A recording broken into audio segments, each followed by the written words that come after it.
This DigiNote video features a reading from an open source book. All content is either in the public domain or shared under a license allowing public distribution. No copyright infringement is intended, and this content is for educational and entertainment purposes only. Part 1. Chapter 1. The Bertolini. The Signora had no business to do it, said Miss Bartlett. No business at all. She promised us south rooms with a view close together, instead of which here are north rooms, looking into a courtyard, and a long way apart. Oh, Lucy, and a cockney, besides, said Lucy, who had been further saddened by the Signora's unexpected accent. It might be London.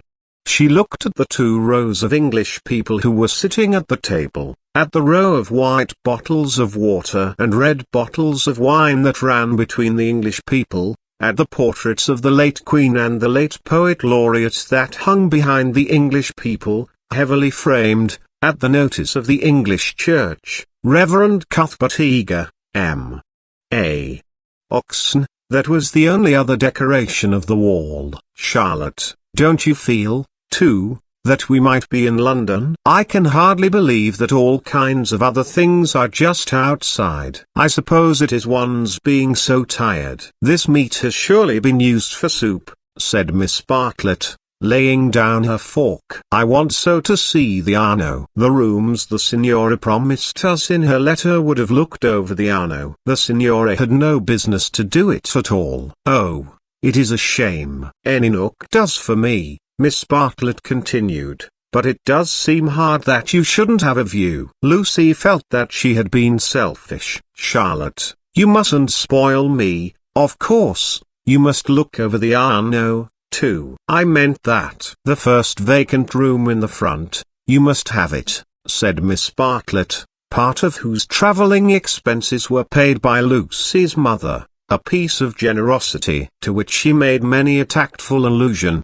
No, number. You must have it. I insist on it. Your mother would never forgive me, Lucy. She would never forgive me. The ladies' voices grew animated, and, if the sad truth be owned, a little peevish. They were tired, and under the guise of unselfishness they wrangled. Some of their neighbors interchanged glances, and one of them, one of the ill-bred people whom one does meet abroad, leant forward over the table and actually intruded into their argument. He said, I have a view, I have a view. Miss Bartlett was startled. Generally at a pension people looked them over for a day or two before speaking, and often did not find out that they would do till they had gone. She knew that the intruder was ill-bred, even before she glanced at him. He was an old man, of heavy build, with a fair, shaven face and large eyes. There was something childish in those eyes, though it was not the childishness of senility. What exactly it was Miss Bartlett did not stop to consider,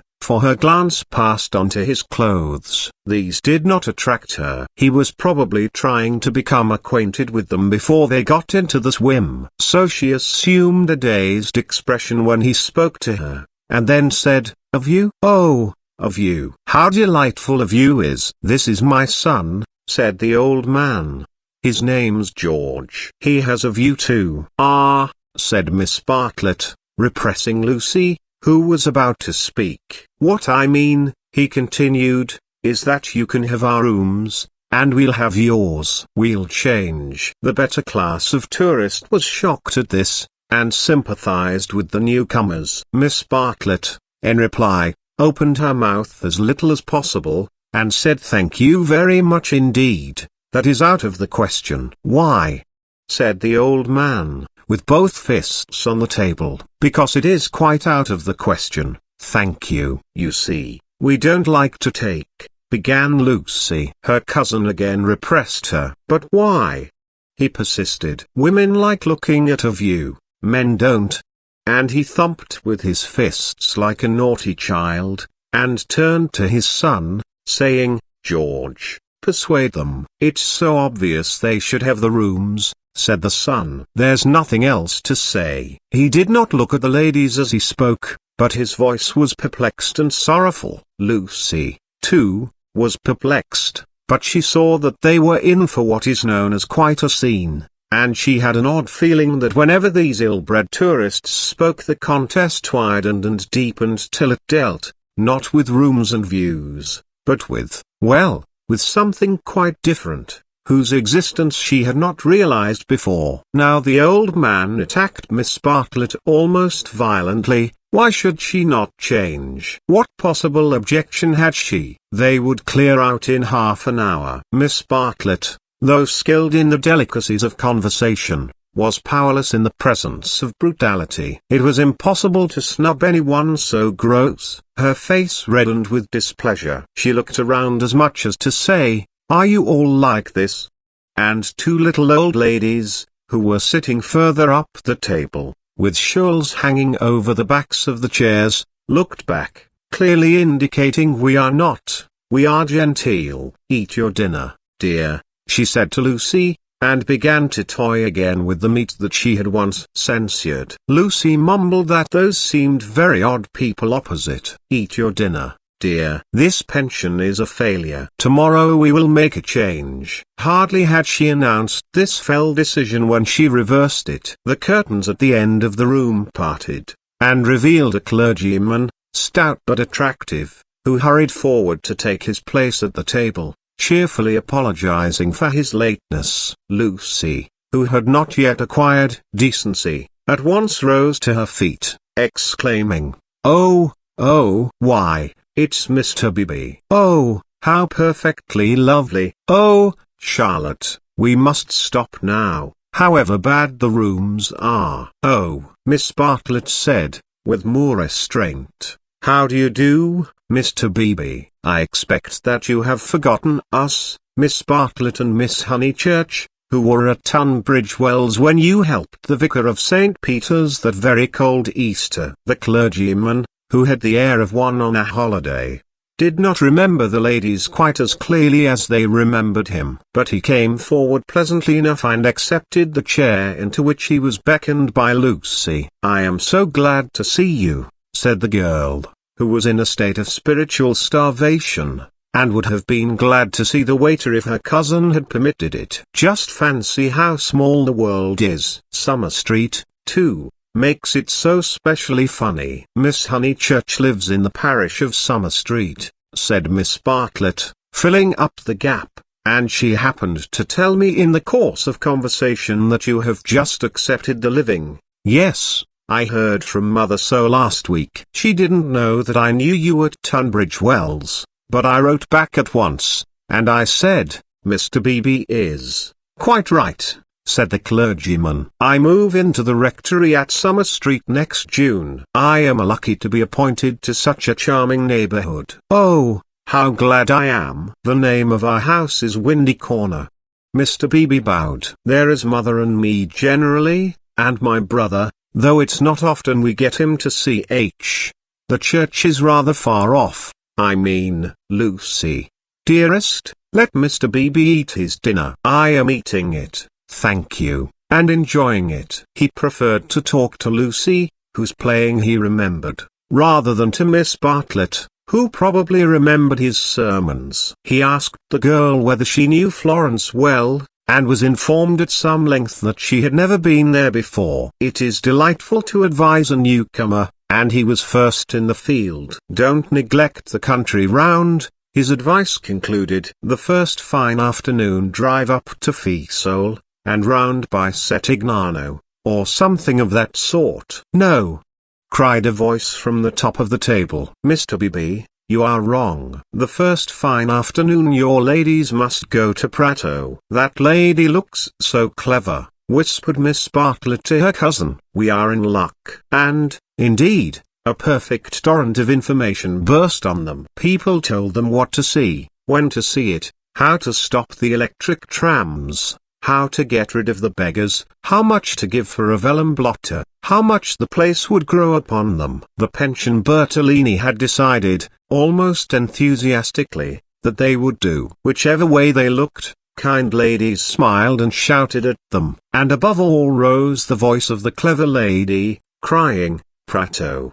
They must go to Prato. That place is too sweetly squalid for words. I love it. I revel in shaking off the trammels of respectability. as you know." The young man named George glanced at the clever lady, and then returned moodily to his plate. Obviously he and his father did not do. Lucy, in the midst of her success, found time to wish they did. It gave her no extra pleasure that anyone should be left in the cold, and when she rose to go, she turned back and gave the two outsiders a nervous little bow. The father did not see it, the son acknowledged it, not by another bow, but by raising his eyebrows and smiling. He seemed to be smiling across something. She hastened after her cousin, who had already disappeared through the curtains which smote one in the face, and seemed heavy with more than cloth. Beyond them stood the unreliable Signora, bowing good evening to her guests, and supported by Henry, her little boy, and Victoria, her daughter. It made a curious little scene, this attempt of the Cockney to convey the grace and geniality of the South. And even more curious was the drawing-room, which attempted to rival the solid comfort of a Bloomsbury boarding-house. Was this really Italy? Miss Bartlett was already seated on a tightly stuffed armchair, which had the colour and the contours of a tomato. She was talking to Mr. Beebe, and as she spoke, her long narrow head drove backwards and forwards, slowly, regularly, as though she were demolishing some invisible obstacle. "We are most grateful to you," she was saying. "The first evening means so much. When you arrived we were in for a peculiarly mauvaise quart d'heure." He expressed his regret. "Do you, by any chance, know the name of an old man who sat opposite us at dinner?" "Emerson." "Is he a friend of yours?" "We are friendly, as one is in pensions." "Then I will say no more." He pressed her very slightly, and she said more. "I am, as it were," she concluded, "the chaperone of my young cousin, Lucy, and it would be a serious thing if I put her under an obligation to people of whom we know nothing." His manner was somewhat unfortunate. "I hope I acted for the best." "You acted very naturally," said he. He seemed thoughtful, and after a few moments added, "All the same, I don't think much harm would have come of accepting." "No harm, of course. But we could not be under an obligation. He is rather a peculiar man." Again he hesitated, and then said gently, "I think he would not take advantage of your acceptance, nor expect you to show gratitude. He has the merit, if it is one, of saying exactly what he means. He has rooms he does not value, and he thinks you would value them. He no more thought of putting you under an obligation than he thought of being polite. It is so difficult, at least, I find it difficult, to understand people who speak the truth." Lucy was pleased, and said, "I was hoping that he was nice. I do so always hope that people will be nice. I think he is nice and tiresome. I differ from him on almost every point of any importance, and so, I expect, I may say I hope, you will differ." But his is a type one disagrees with rather than deplores. When he first came here he not unnaturally put people's backs up. He has no tact and no manners. I don't mean by that he has bad manners, and he will not keep his opinions to himself. We nearly complained about him to our depressing Signora, but I am glad to say we thought better of it. "Am I to conclude," said Miss Bartlett, "that he is a socialist?" Mr. Beebe accepted the convenient word, not without a slight twitching of the lips. "And presumably he has brought up his son to be a socialist, too?" "I hardly know George, for he hasn't learnt to talk yet. He seems a nice creature, and I think he has brains. Of course, he has all his father's mannerisms, and it is quite possible that he, too, may be a socialist." "Oh, you relieve me," said Miss Bartlett. "So you think I ought to have accepted their offer? You feel I have been narrow-minded and suspicious?" "Not at all," he answered. "I never suggested that. But ought I not to apologize, at all events, for my apparent rudeness?" He replied, with some irritation, that it would be quite unnecessary, and got up from his seat to go to the smoking-room. "Was I a bore?" said Miss Bartlett, as soon as he had disappeared. "Why didn't you talk?" Lucy. He prefers young people, I'm sure. I do hope I haven't monopolized him. I hoped you would have him all the evening, as well as all dinner time. He is nice, exclaimed Lucy. Just what I remember. He seems to see good in everyone. No one would take him for a clergyman. My dear Lucia, well, you know what I mean. And you know how clergymen generally laugh. Mr. Beebe laughs just like an ordinary man. Funny girl. How you do remind me of your mother. I wonder if she will approve of Mr. Beebe. I'm sure she will. And so will Freddie. I think everyone at Windy Corner will approve. It is the fashionable world. I am used to Tunbridge Wells, where we are all hopelessly behind the times. Yes, said Lucy despondently. There was a haze of disapproval in the air, but whether the disapproval was of herself, or of Mr. Beebe, or of the fashionable world at Windy Corner, or of the narrow world at Tunbridge Wells, she could not determine. She tried to locate it, but as usual she blundered. Miss Bartlett sedulously denied disapproving of anyone, and added, I am afraid you are finding me a very depressing companion. And the girl again thought, I must have been selfish or unkind. I must be more careful. It is so dreadful for Charlotte, being poor. Fortunately one of the little old ladies, who for some time had been smiling very benignly, now approached and asked if she might be allowed to sit where Mr. Beebe had sat. Permission granted, she began to chatter gently about Italy, the plunge it had been to come there, the gratifying success of the plunge, the improvement in her sister's health, the necessity of closing the bedroom windows at night, and of thoroughly emptying the water bottles in the morning. She handled her subjects agreeably, and they were, perhaps, more worthy of attention than the high discourse upon gulfs and gibellines which was proceeding tempestuously at the other end of the room. It was a real catastrophe, not a mere episode, that evening of hers at Venice, when she had found in her bedroom something that is one worse than a flea, though one better than something else. But here you are as safe as in England. Signora Bertolini is so English. Yet our rooms smell, said poor Lucy. We dread going to bed. Ah, then you look into the court. She sighed. If only Mr. Emerson was more tactful. We were so sorry for you at dinner. I think he was meaning to be kind. Undoubtedly he was, said Miss Bartlett. Mr. Beebe has just been scolding me for my suspicious nature. Of course, I was holding back on my cousin's account. Of course, said the little old lady, and they murmured that one could not be too careful with a young girl. Lucy tried to look demure, but could not help feeling a great fool. No one was careful with her at home, or, at all events, she had not noticed it. About old Mr. Emerson, I hardly know. No, he is not tactful. Yet, have you ever noticed that there are people who do things which are most indelicate, and yet at the same time, beautiful? Beautiful? Said Miss Bartlett, puzzled at the word. Are not beauty and delicacy the same? So one would have thought, said the other helplessly. But things are so difficult, I sometimes think. She proceeded no further into things, for Mr. Beebe reappeared, looking extremely pleasant. Miss Bartlett, he cried, it's all right about the rooms. I'm so glad. Mr. Emerson was talking about it in the smoking room, and knowing what I did, I encouraged him to make the offer again. He has let me come and ask you. He would be so pleased. Oh, Charlotte, cried Lucy to her cousin, we must have the rooms now.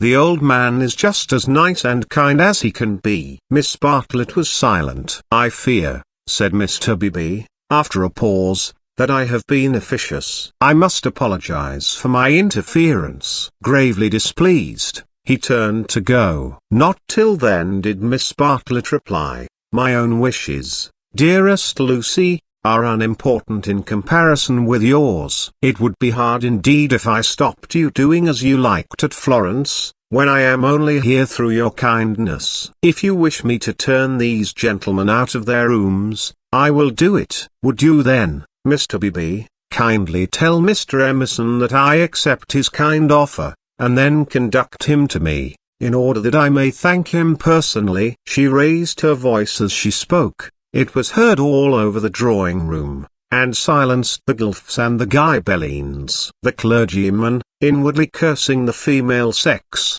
bowed, and departed with her message. "Remember, Lucy, I alone am implicated in this. I do not wish the acceptance to come from you. Grant me that, at all events." Mr. Beebe was back, saying rather nervously, "Mr. Emerson is engaged, but here is his son instead." The young man gazed down on the three ladies, who felt seated on the floor, so low were their chairs. "My father," he said, "is in his bath, so you cannot thank him personally. But any message given by you to me will be given by me to him as soon as he comes out." Miss Bartlett was unequal to the bath. All her barbed civilities came forth wrong end first. Young Mr. Emerson scored a notable triumph to the delight of Mr. Beebe and to the secret delight of Lucy. "Poor young man," said Miss Bartlett, as soon as he had gone. "How angry he is with his father about the rooms. It is all he can do to keep polite." "In half an hour or so your rooms will be ready," said Mr. Beebe. Then looking rather thoughtfully at the two cousins, he retired to his own rooms, to write up his philosophic diary. "Oh, dear!" breathed the little old lady, and shuddered as if all the winds of heaven had entered the apartment. "Gentlemen sometimes do not realize—" Her voice faded away, but Miss Bartlett seemed to understand, and a conversation developed, in which gentlemen who did not thoroughly realize played a principal part. Lucy, not realizing either, was reduced to literature. Taking up Ecker's Handbook to Northern Italy, she committed to memory the most important dates of Florentine history, for she was determined to enjoy herself on the morrow. Thus the half-hour crept profitably away, and at last Miss Bartlett rose with a sigh, and said, "I think one might venture now." "No, Lucy, do not stir. I will superintend the move." "How you do everything," said Lucy. "Naturally, dear. It is my affair. But I would like to help you." "No, dear." Charlotte's energy and her unselfishness, she had been thus all her life, but really, on this Italian tour, she was surpassing herself. So Lucy felt, or strove to feel. And yet, there was a rebellious spirit in her which wondered whether the acceptance might not have been less delicate and more beautiful. At all events, she entered her own room without any feeling of joy. "I want to explain," said Miss Bartlett, "why it is that I have taken the largest room. Naturally, of course, I should have given it to you, but I happen to know that it belongs to the young man, and I was sure your mother would not like it." Lucy was bewildered. "If you are to accept a favor, it is more suitable you should be under an obligation to his father than to him. I am a woman of the world, in my small way, and I know where things lead to. However, Mr. Beebe is a guarantee of a sort that they will not presume on this." "Mother wouldn't mind, I'm sure," said Lucy, but again had the sense of larger and unsuspected issues. Miss Bartlett only sighed, and enveloped her in a protecting embrace as she wished her good night. It gave Lucy the sensation of a fog, and when she reached her own room she opened the window and breathed the clean night air, thinking of the kind old man who had enabled her to see the lights dancing in the Arno and the cypresses of San Miniato, and the foothills of the Apennines, black against the rising moon. Miss Bartlett, in her room, fastened the window shutters and locked the door, and then made a tour of the apartment to see where the cupboards led, and whether there were any oubliettes or secret entrances. It was then that she saw, pinned up over the washstand, a sheet of paper on which was scrawled an enormous note of interrogation. Nothing more. "What does it mean?" she thought, and she examined it carefully by the light of a candle. Meaningless at first, it gradually became menacing, obnoxious, portentous with evil. She was seized with an impulse to destroy it, but fortunately remembered that she had no right to do so, since it must be the property of young Mr. Emerson. So she unpinned it carefully, and put it between two pieces of blotting paper to keep it clean for him. Then she completed her inspection of the room, sighed heavily according to her habit, and went to bed. Chapter 2. In Santa Croce with no Baedeker. It was pleasant to wake up in Florence, to open the eyes upon a bright bare room, with a floor of red tiles which look clean though they are not, with a painted ceiling whereon pink griffins and blue amorini sport in a forest of yellow violins and bassoons. It was pleasant, too, to fling wide the windows, pinching the fingers in unfamiliar fastenings, to lean out into sunshine with beautiful hills and trees and marble churches opposite, and close below, the Arno, gurgling against the embankment of the road. Over the river men were at work with spades and sieves on the sandy foreshore, and on the river was a boat, also diligently employed for some mysterious end. An electric tram came rushing underneath the window. No one was inside it, except one tourist, but its platforms were overflowing with Italians, who preferred to stand. Children tried to hang on behind, and the conductor, with no malice, spat in their faces to make them let go. Then soldiers appeared, good-looking, undersized men, wearing each a knapsack covered with mangy fur, and a greatcoat which had been cut for some larger soldier. Beside them walked officers, looking foolish and fierce, and before them went little boys, turning somersaults in time with the band. The tramcar became entangled in their ranks, and moved on painfully, like a caterpillar in a swarm of ants. One of the little boys fell down,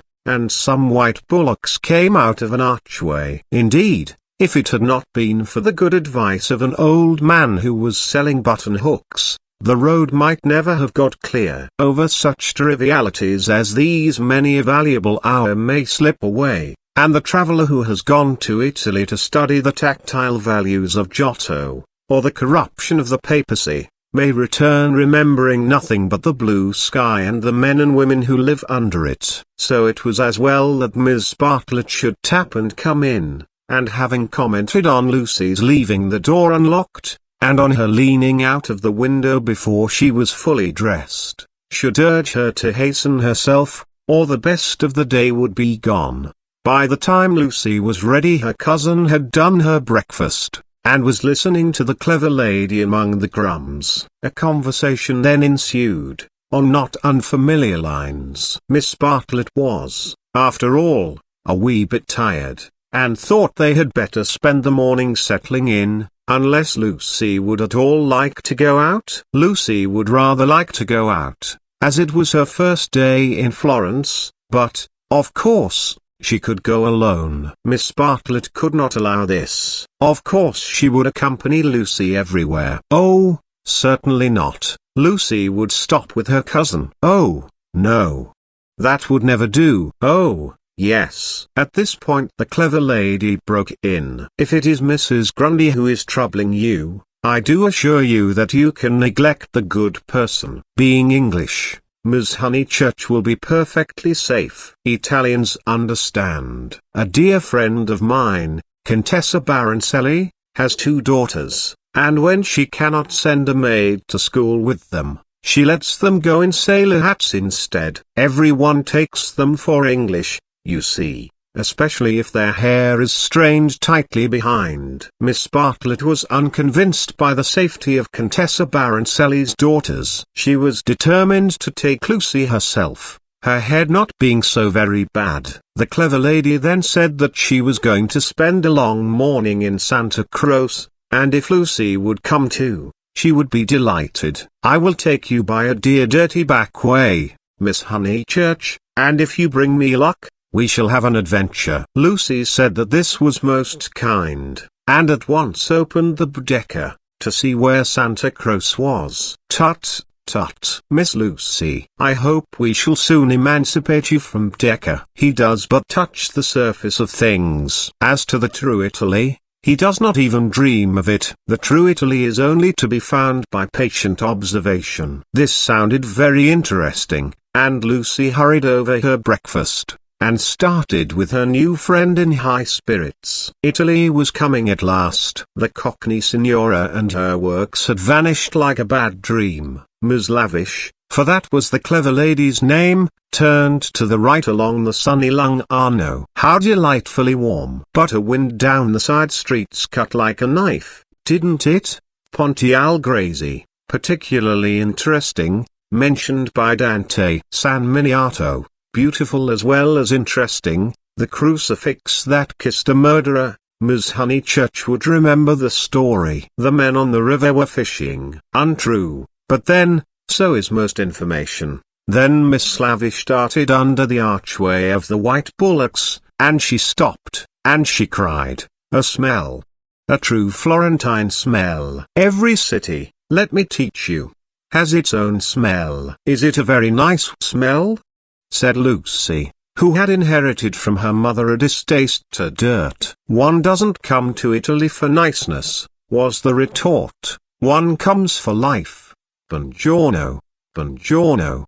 Bowing right and left. "Look at that adorable wine cart. How the driver stares at us, dear, simple soul." So Miss Lavish proceeded through the streets of the city of Florence, short, fidgety, and playful as a kitten, though without a kitten's grace. It was a treat for the girl to be with anyone so clever and so cheerful, and a blue military cloak, such as an Italian officer wears, only increased the sense of festivity. Buongiorno. Take the word of an old woman, Miss Lucy, you will never repent of a little civility to your inferiors. That is the true democracy. Though I am a real radical as well. There, now you're shocked. "Indeed, I'm not," exclaimed Lucy. "We are radicals, too, out and out. My father always voted for Mr. Gladstone, until he was so dreadful about Ireland." I see, I see. "And now you have gone over to the enemy." "Oh, please. If my father was alive, I am sure he would vote radical again now that Ireland is all right. And as it is, the glass over our front door was broken last election, and Freddie is sure it was the Tories, but mother says nonsense. A tramp. Shameful. A manufacturing district, I suppose?" "No, in the Surrey Hills, about 5 miles from Dorking, looking over the Weald." Miss Lavish seemed interested, and slackened her trot. "What a delightful part! I know it so well. It is full of the very nicest people. Do you know Sir Harry Otway, a radical if ever there was?" "Very well indeed." "And old Mrs. Butterworth the philanthropist?" "Why, she rents a field of us." "How funny." Miss Lavish looked at the narrow ribbon of sky, and murmured, "Oh, you have property in Surrey?" "Hardly any," said Lucy, fearful of being thought a snob. "Only 30 acres, just the garden, all downhill, and some fields." Miss Lavish was not disgusted, and said it was just the size of her aunt's Suffolk estate. Italy receded. They tried to remember the last name of Lady Louisa, someone who had taken a house near Summer Street the other year, but she had not liked it, which was odd of her. And just as Miss Lavish had got the name, she broke off and exclaimed, bless us and save us, we've lost the way." Certainly they had seemed a long time in reaching Santa Croce, the tower of which had been plainly visible from the landing window, but Miss Lavish had said so much about knowing her Florence by heart, that Lucy had followed her with no misgivings. Lost? Lost? My dear Miss Lucy, during our political diatribes we have taken a wrong turning. How those horrid conservatives would jeer at us. What are we to do? Two lone females in an unknown town. Now, this is what I call an adventure. Lucy, who wanted to see Santa Croce, suggested, as a possible solution, that they should ask the way there. "Oh, but that is the word of a craven. And no, you are not to look at your Baedeker. Give it to me, I shan't let you carry it. We will simply drift." Accordingly they drifted through a series of those grey-brown streets, neither commodious nor picturesque, in which the eastern quarter of the city abounds. Lucy soon lost interest in the discontent of Lady Louisa, and became discontented herself. For one ravishing moment Italy appeared. She stood in the square of the Annunziata and saw in the living terracotta those divine babies whom no cheap reproduction can ever stale. There they stood, with their shining limbs bursting from the garments of charity, and their strong white arms extended against circlets of heaven. Lucy thought she had never seen anything more beautiful, but Miss Lavish, with a shriek of dismay, dragged her forward, declaring that they were out of their path now by at least a mile. The hour was approaching at which the continental breakfast begins, or rather ceases, to tell, and the ladies bought some hot chestnut paste out of a little shop, because it looked so typical. It tasted partly of the paper in which it was wrapped, partly of hair oil, partly of the great unknown. But it gave them strength to drift into another piazza, large and dusty, on the farther side of which rose a black and white façade of surpassing ugliness. Miss Lavish spoke to it dramatically. It was Santa Croce. The adventure was over. Stop a minute, let those two people go on, or I shall have to speak to them. I do detest conventional intercourse. Nasty. They are going into the church, too. Oh, the British are abroad. We sat opposite them at dinner last night. They have given us their rooms. They were so very kind. Look at their figures. Laughed Miss Lavish. They walk through my Italy like a pair of cows. It's very naughty of me, but I would like to set an examination paper at Dover, and turn back every tourist who couldn't pass it. What would you ask us? Miss Lavish laid her hand pleasantly on Lucy's arm, as if to suggest that she, at all events, would get full marks. In this exalted mood they reached the steps of the great church, and were about to enter it when Miss Lavish stopped, squeaked, flung up her arms, and cried, "There goes my local colour box. I must have a word with him." And in a moment she was away over the piazza, her military cloak flapping in the wind, nor did she slacken speed till she caught up an old man with white whiskers, and nipped him playfully upon the arm. Lucy waited for nearly 10 minutes. Then she began to get tired. The beggars worried her, the dust blew in her eyes, and she remembered that a young girl ought not to loiter in public places. She descended slowly into the piazza with the intention of rejoining Miss Lavish, who was really almost too original. But at that moment Miss Lavish and her local colour box moved also, and disappeared down a side street, both gesticulating largely. Tears of indignation came to Lucy's eyes, partly because Miss Lavish had jilted her, partly because she had taken Herb Decker. How could she find her way home? How could she find her way about in Santa Croce? Her first morning was ruined, and she might never be in Florence again. A few minutes ago she had been all high spirits, talking as a woman of culture, and half persuading herself that she was full of originality. Now she entered the church depressed and humiliated, not even able to remember whether it was built by the Franciscans or the Dominicans. Of course, it must be a wonderful building, but how like a barn, and how very cold. Of course, it contained frescoes by Giotto, in the presence of whose tactile values she was capable of feeling what was proper. But who was to tell her which they were? She walked about disdainfully, unwilling to be enthusiastic over monuments of uncertain authorship or date. There was no one even to tell her which, of all the sepulchral slabs that paved the nave and transepts, was the one that was really beautiful, the one that had been most praised by Mr. Ruskin.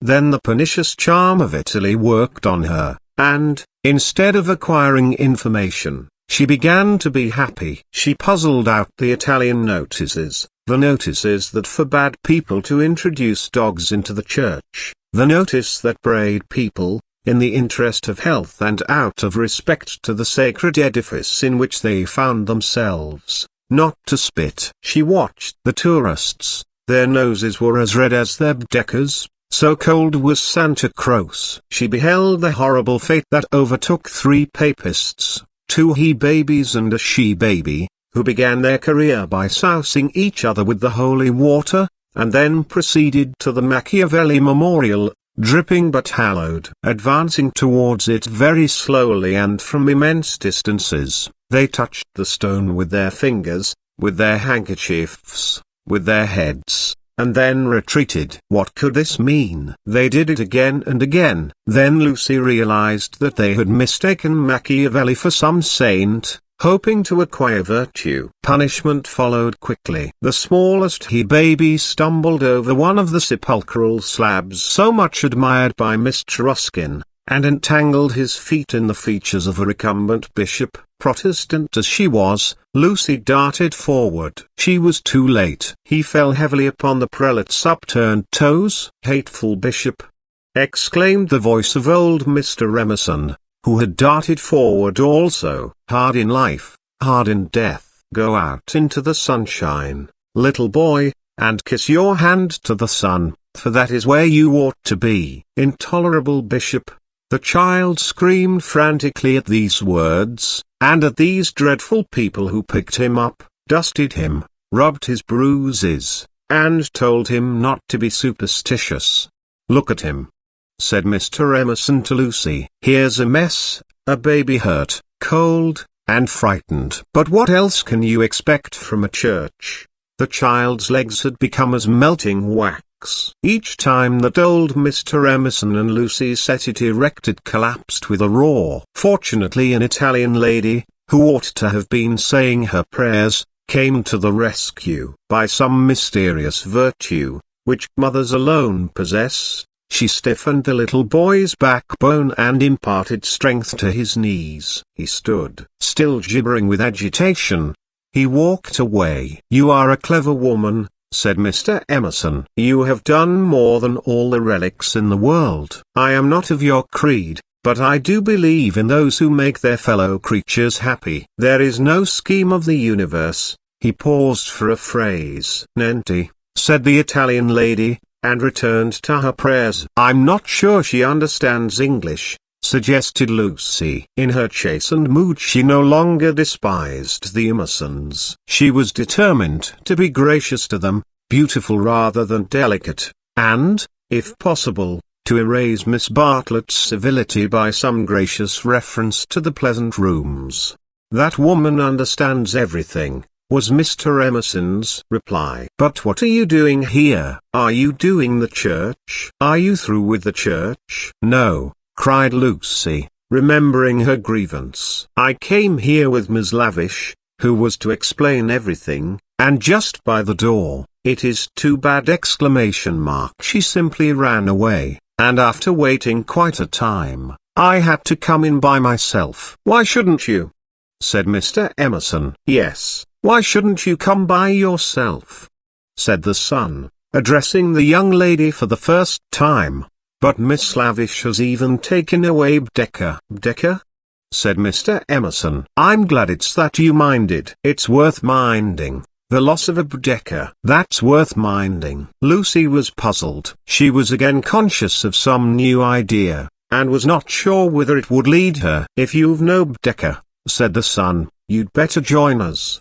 Was this where the idea would lead? She took refuge in her dignity. "Thank you very much, but I could not think of that." "I hope you do not suppose that I came to join on to you. I really came to help with the child, and to thank you for so kindly giving us your rooms last night. I hope that you have not been put to any great inconvenience." "My dear," said the old man gently, "I think that you are repeating what you have heard older people say. You are pretending to be touchy, but you are not really. Stop being so tiresome, and tell me instead what part of the church you want to see. To take you to it will be a real pleasure." Now, this was abominably impertinent, and she ought to have been furious. But it is sometimes as difficult to lose one's temper as it is difficult at other times to keep it. Lucy could not get cross. Mr. Emerson was an old man, and surely a girl might humor him. On the other hand, his son was a young man, and she felt that a girl ought to be offended with him.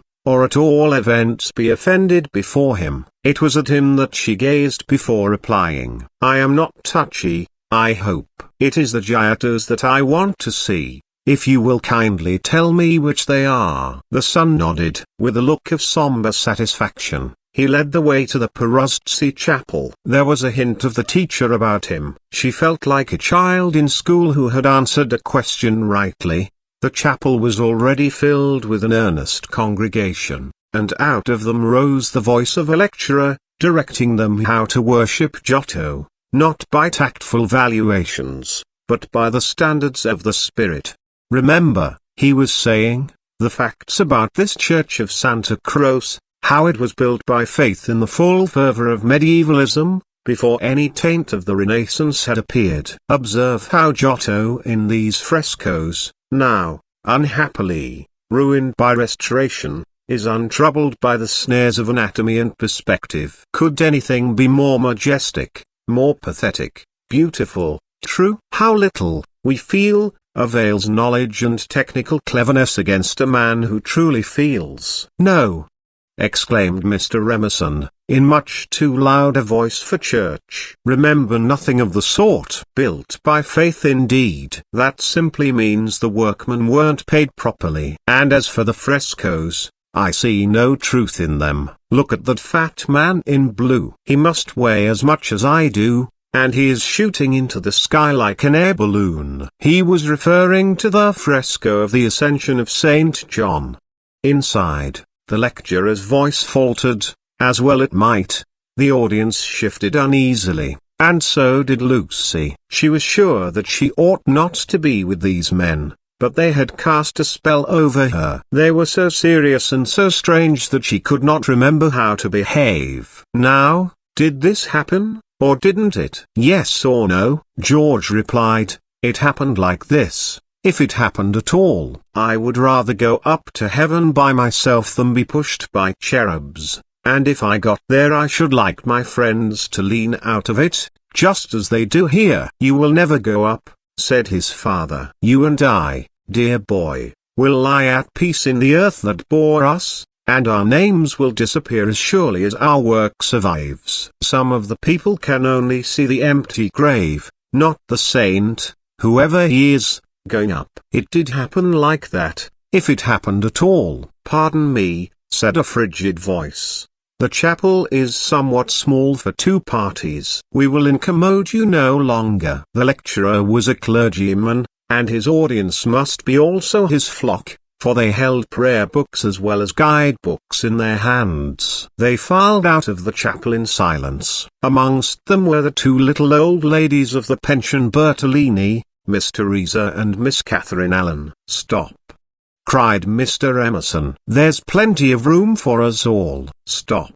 The procession disappeared without a word. Soon the lecturer could be heard in the next chapel, describing the life of St. Francis. "George, I do believe that clergyman is the Brixton curate." George went into the next chapel and returned, saying perhaps he is. "I don't remember." "Then I had better speak to him and remind him who I am." "It's that Mr. Eager." "Why did he go? Did we talk too loud?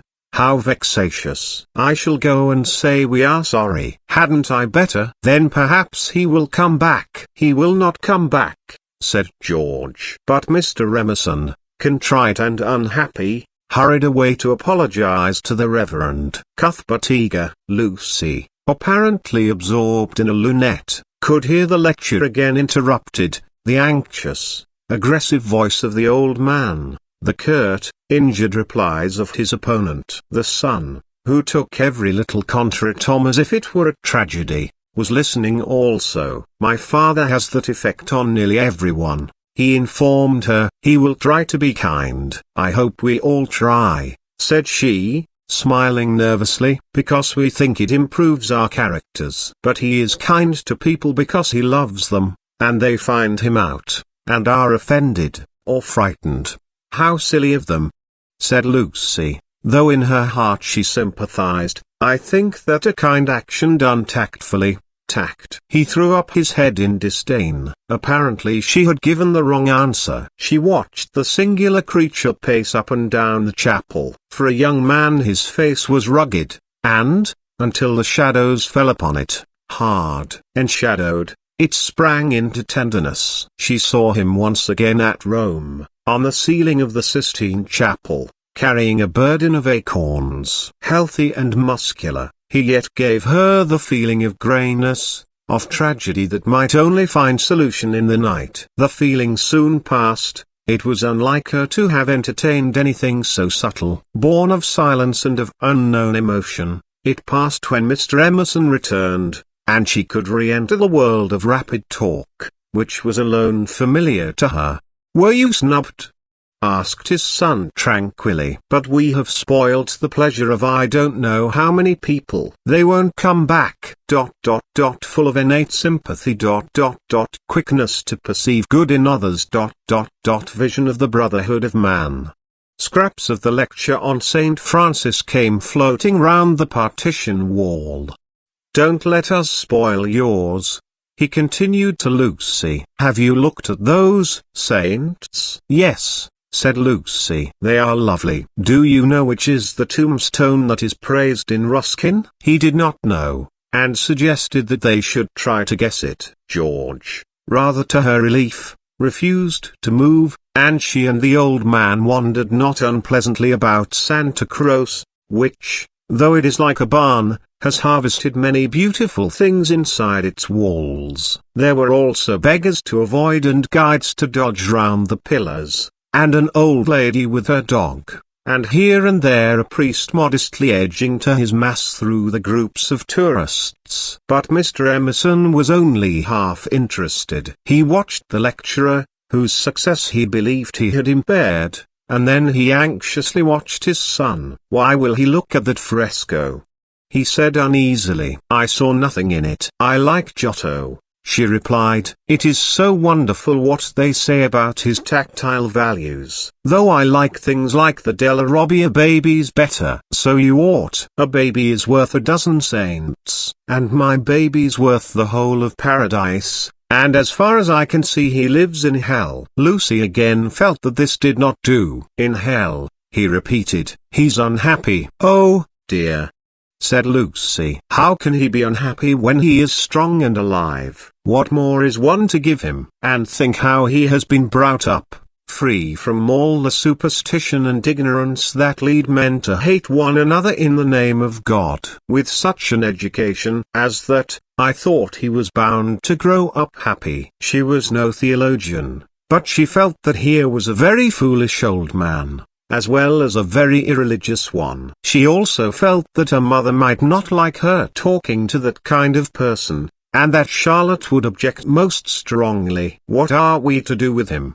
he asked. "He comes out for his holiday to Italy, and behaves like that, like the little child who ought to have been playing, and who hurt himself upon the tombstone." "Eh? What did you say?" Lucy had made no suggestion. Suddenly he said, "Now don't be stupid over this. I don't require you to fall in love with my boy, but I do think you might try and understand him. You are nearer his age, and if you let yourself go I am sure you are sensible. You might help me. He has known so few women, and you have the time. You stop here several weeks, I suppose. But let yourself go. You are inclined to get muddled, if I may judge from last night. Let yourself go. Pull out from the depths those thoughts that you do not understand, and spread them out in the sunlight and know the meaning of them. By understanding George you may learn to understand yourself. It will be good for both of you." To this extraordinary speech Lucy found no answer. "I only know what it is that's wrong with him, not why it is." "And what is it?" asked Lucy fearfully, expecting some harrowing tale. "The old trouble. Things won't fit." "What things?" "The things of the universe." "It is quite true. They don't." "Oh, Mr. Emerson, whatever do you mean?" In his ordinary voice, so that she scarcely realized he was quoting poetry, he said, "From far, from even morning, and yon 12-winded sky, the stuff of life to knit me. Blew hither, here am I. George and I both know this, but why does it distress him? We know that we come from the winds, and that we shall return to them, that all life is perhaps a knot, a tangle, a blemish in the eternal smoothness.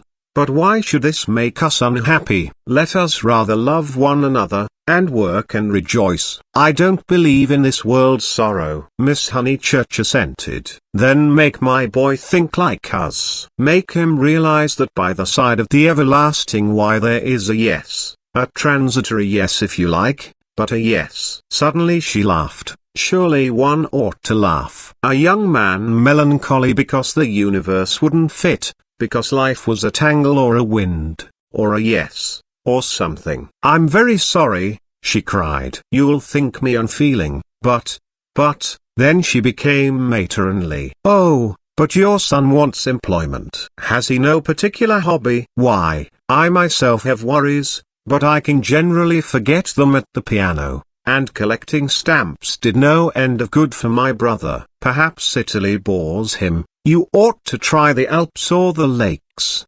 The old man's face saddened, and he touched her gently with his hand. This did not alarm her. She thought that her advice had impressed him and that he was thanking her for it. Indeed, he no longer alarmed her at all. She regarded him as a kind thing, but quite silly.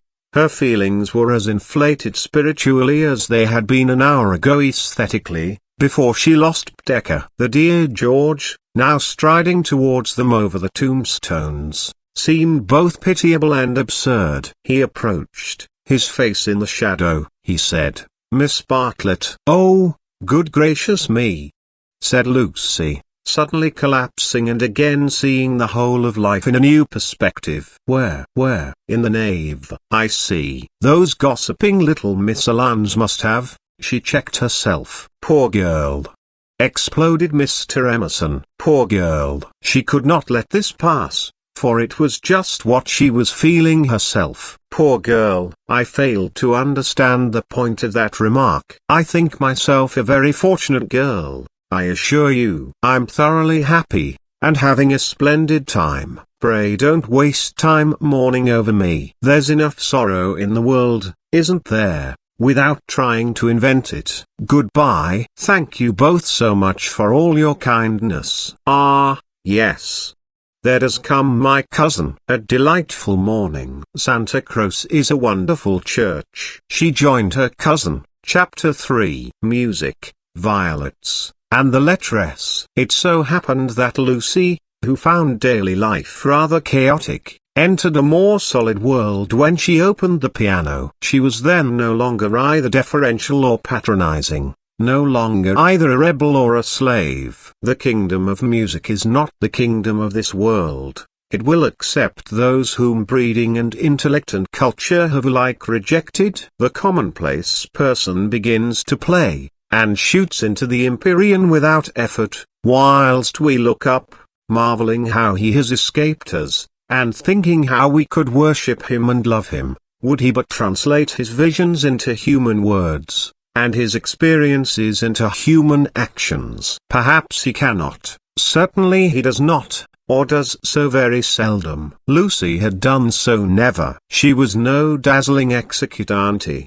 Her runs were not at all like strings of pearls, and she struck no more right notes than was suitable for one of her age and situation. Nor was she the passionate young lady, who performs so tragically on a summer's evening with the window open. Passion was there, but it could not be easily labelled. It slipped between love and hatred and jealousy, and all the furniture of the pictorial style. And she was tragical only in the sense that she was great, for she loved to play on the side of victory. Victory of what and over what? That is more than the words of daily life can tell us. But that some sonatas of Beethoven are written tragic no one can gainsay, yet they can triumph or despair as the player decides, and Lucy had decided that they should triumph.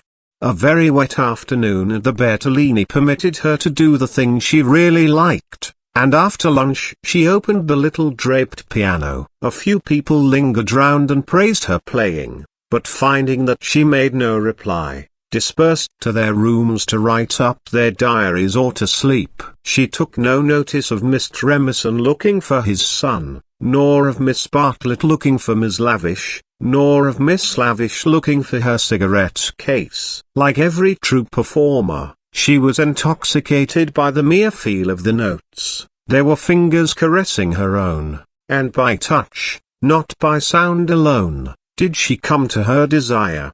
Mr. B.B., sitting unnoticed in the window, pondered this illogical element in Miss Honeychurch, and recalled the occasion at Tunbridge Wells when he had discovered it. It was at one of those entertainments where the upper classes entertain the lower. The seats were filled with a respectful audience, and the ladies and gentlemen of the parish, under the auspices of their vicar, sang, or recited, or imitated the drawing of a champagne cork. Among the promised items was Miss Honeychurch piano, Beethoven, and Mr. B.B. was wondering whether it would be a Delada, or the March of the Ruins of Athens, when his composure was disturbed by the opening bars of Opus 3. He was in suspense all through the introduction, for not until the pace quickens does one know what the performer intends. With the roar of the opening theme he knew that things were going extraordinarily. In the chords that herald the conclusion he heard the hammer strokes of victory. He was glad that she only played the first movement, for he could have paid no attention to the winding intricacies of the measures of 9/16. The audience clapped, no less respectful. It was Mr. B.B. who started the stamping. It was all that one could do. "Who is she?" he asked the vicar afterwards. "Cousin of one of my parishioners. I do not consider her choice of a piece happy. Beethoven is so usually simple and direct in his appeal that it is sheer perversity to choose a thing like that, which, if anything, disturbs. Introduce me. She will be delighted. She and Miss Bartlett are full of the praises of your sermon." "My sermon?" cried Mr. B.B. "Why ever did she listen to it?" When he was introduced he understood why, for Miss Honeychurch, disjoined from her music stool, was only a young lady with a quantity of dark hair and a very pretty, pale, undeveloped face. She loved going to concerts, she loved stopping with her cousin, she loved iced coffee and meringues. He did not doubt that she loved his sermon also. But before he left Tunbridge Wells he made a remark to the vicar, which he now made to Lucy herself when she closed the little piano and moved dreamily towards him.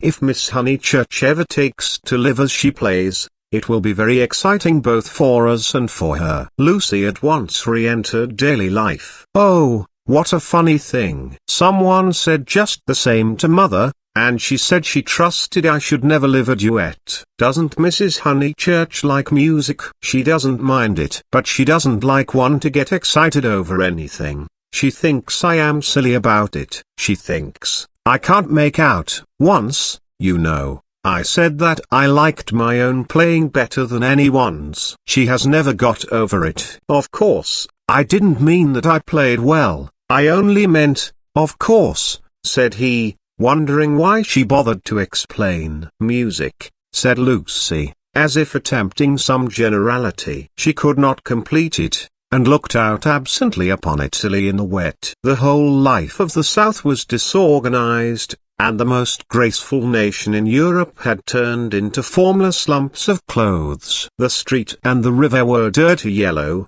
the bridge was dirty grey, and the hills were dirty purple. Somewhere in their folds were concealed Miss Lavish and Miss Bartlett, who had chosen this afternoon to visit the Tour del Gallo. "What about music?"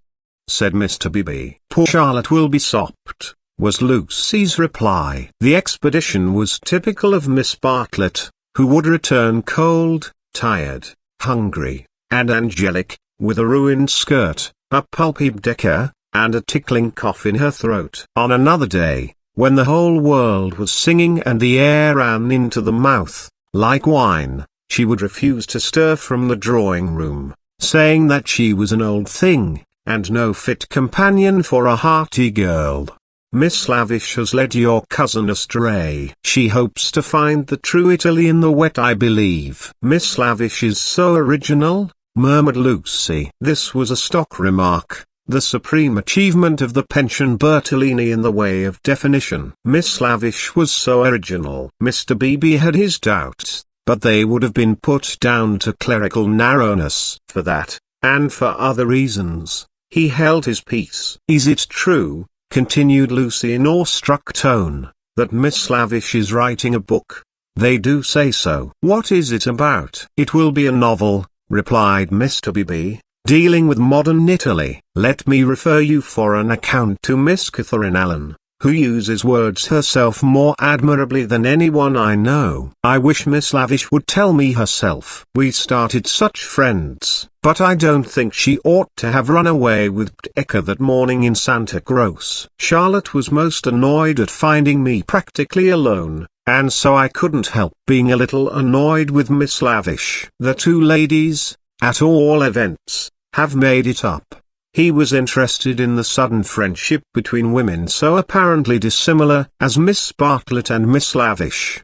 They were always in each other's company, with Lucy a slighted third. Miss Lavish he believed he understood, but Miss Bartlett might reveal unknown depths of strangeness, though not perhaps of meaning. Was Italy deflecting her from the path of prim chaperone, which he had assigned to her at Tunbridge Wells? All his life he had loved to study maiden ladies, they were his specialty, and his profession had provided him with ample opportunities for the work. Girls like Lucy were charming to look at, but Mr. Beebe was, from rather profound reasons, somewhat chilly in his attitude towards the other sex, and preferred to be interested rather than enthralled.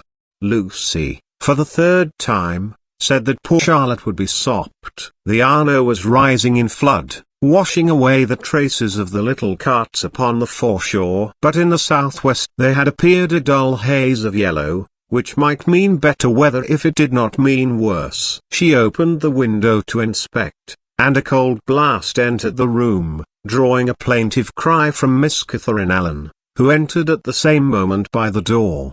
"Oh, dear Miss Honeychurch, you will catch a chill." "And Mr. Beebe here besides. Who would suppose this is Italy?" "There is my sister actually nursing the hot water can. No comforts or proper provisions." She sidled towards them and sat down, self-conscious as she always was on entering a room which contained one man, or a man and one woman. "I could hear your beautiful playing, Miss Honeychurch, though I was in my room with the door shut." "Doors shut, indeed, most necessary. No one has the least idea of privacy in this country, and one person catches it from another," Lucy answered suitably. Mr. Beebe was not able to tell the ladies of his adventure at Modena, where the chambermaid burst in upon him in his bath, exclaiming cheerfully, "Fonenti, son of Vecchia."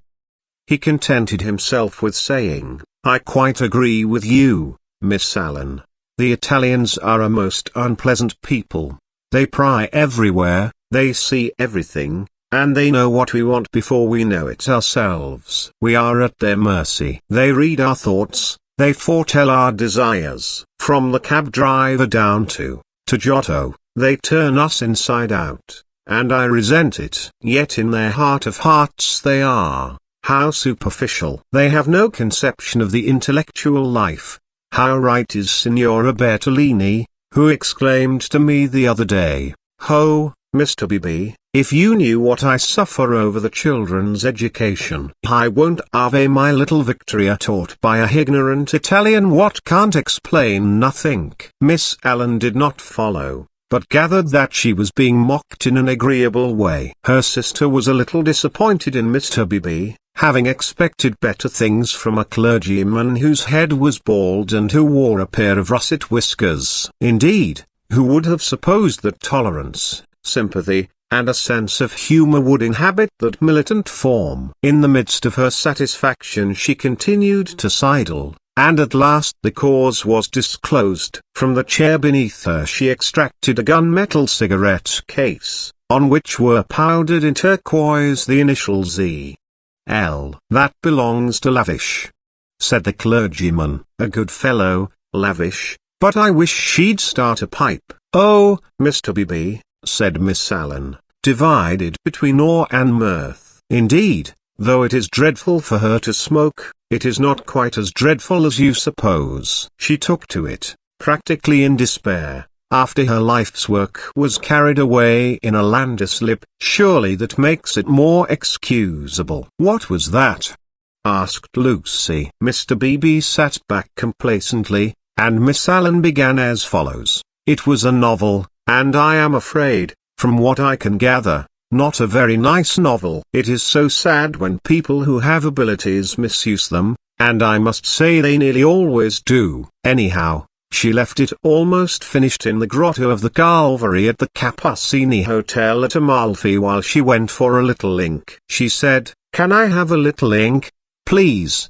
But you know what Italians are, and meanwhile the grotto fell roaring onto the beach, and the saddest thing of all is that she cannot remember what she has written. The poor thing was very ill after it, and so got tempted into cigarettes. It is a great secret, but I am glad to say that she's writing another novel. She told Teresa and Miss Pole the other day that she had got up all the local color. This novel is to be about modern Italy. The other was historical, but that she could not start till she had an idea. First she tried Perugia for an inspiration, then she came here. This must on no account get round. And so cheerful through it all. I cannot help thinking that there is something to admire in everyone, even if you do not approve of them. Miss Allen was always thus being charitable against her better judgment. A delicate pathos perfumed her disconnected remarks, giving them unexpected beauty, just as in the decaying autumn woods there sometimes rise odors reminiscent of spring. She felt she had made almost too many allowances, and apologized hurriedly for her toleration. All the same, she is a little too, I hardly like to say unwomanly, but she behaved most strangely when the Emersons arrived. Mr. Beebe smiled as Miss Allen plunged into an anecdote which he knew she would be unable to finish in the presence of a gentleman. I don't know,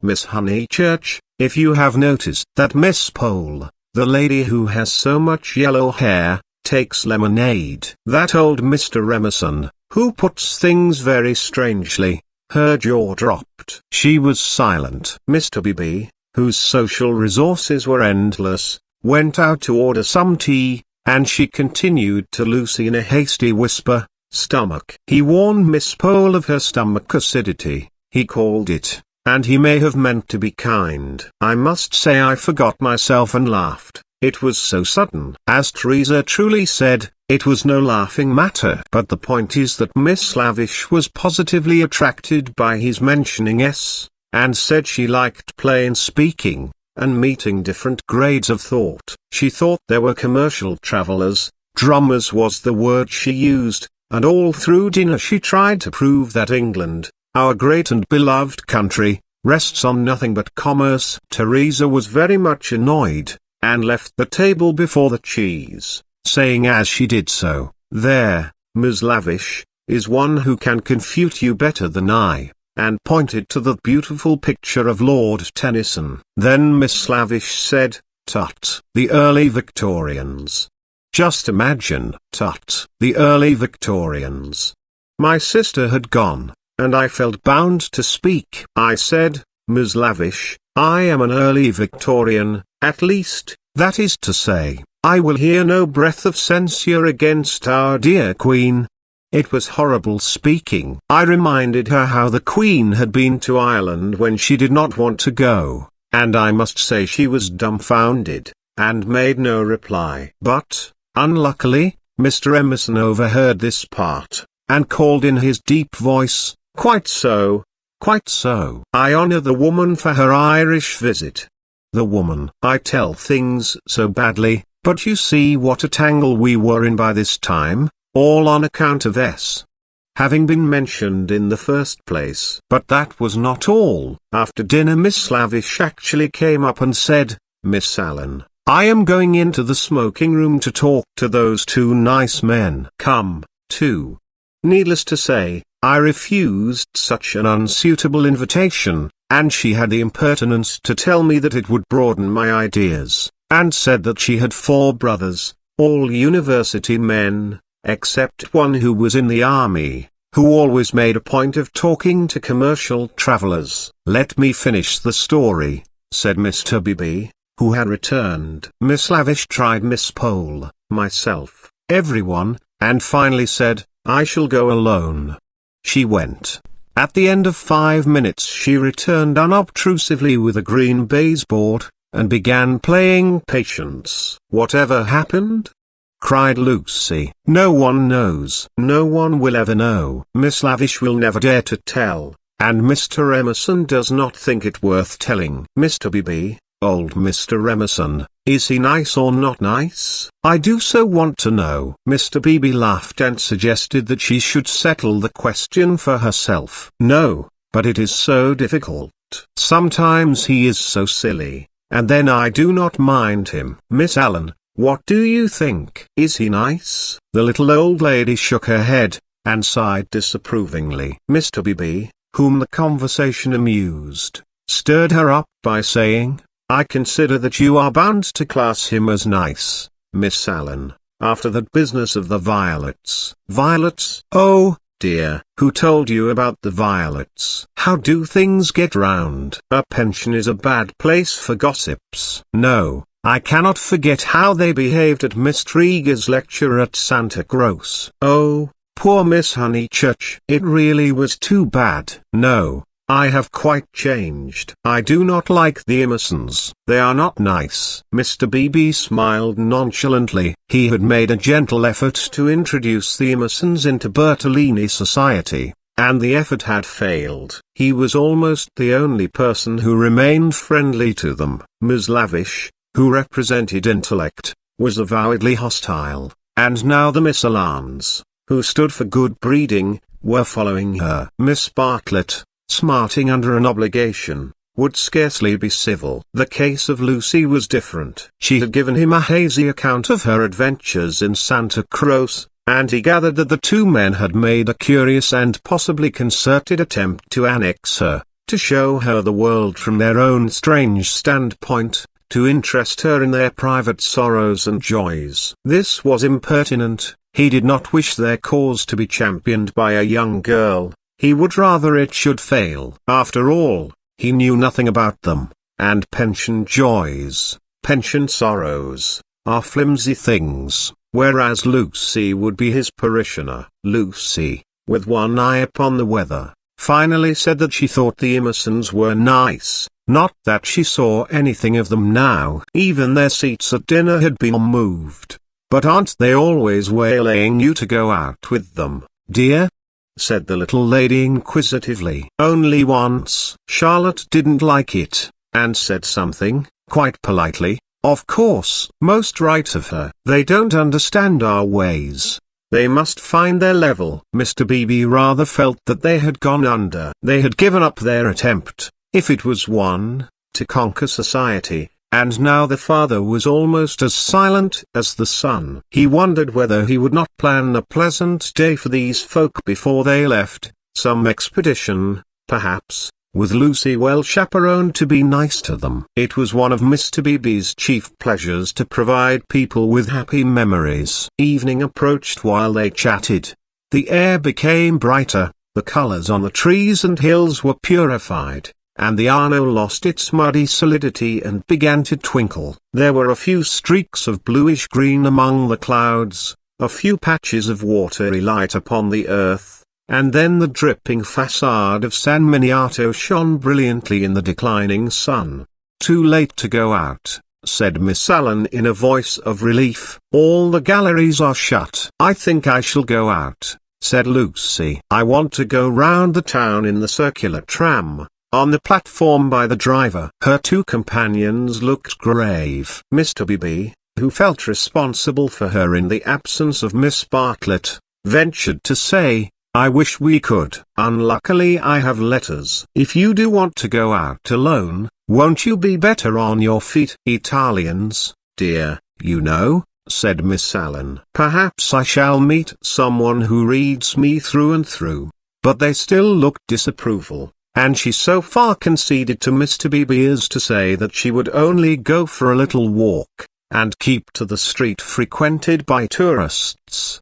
She oughtn't really to go at all, said Mr. Beebe, as they watched her from the window, and she knows it. I put it down to too much Beethoven. Chapter 4. Fourth chapter. Mr. Beebe was right. Lucy never knew her desires so clearly as after music. She had not really appreciated the clergyman's wit, nor the suggestive twitterings of Miss Allen. Conversation was tedious. She wanted something big, and she believed that it would have come to her on the wind-swept platform of an electric tram. This she might not attempt. It was unladylike. Why? Why were most big things unladylike? Charlotte had once explained to her why. It was not that ladies were inferior to men, it was that they were different. Their mission was to inspire others to achievement rather than to achieve themselves. Indirectly, by means of tact and a spotless name, a lady could accomplish much. But if she rushed into the fray herself, she would be first censured,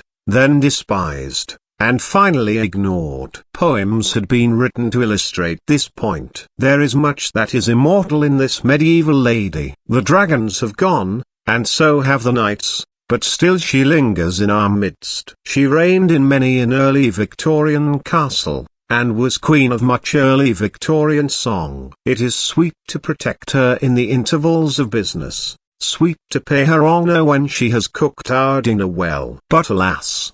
The creature grows degenerate. In her heart also there are springing up strange desires. She too is enamoured of heavy winds, and vast panoramas, and green expanses of the sea. She has marked the kingdom of this world. How full it is of wealth, and beauty, and war, a radiant crust, built around the central fires, spinning towards the receding heavens. Men, declaring that she inspires them to it, move joyfully over the surface, having the most delightful meetings with other men, happy, not because they are masculine, but because they are alive. Before the show breaks up, she would like to drop the august title of the eternal woman, and go there as her transitory self. Lucy does not stand for the medieval lady, who was rather an ideal to which she was bidden to lift her eyes when feeling serious. Nor has she any system of revolt. Here and there a restriction annoyed her particularly,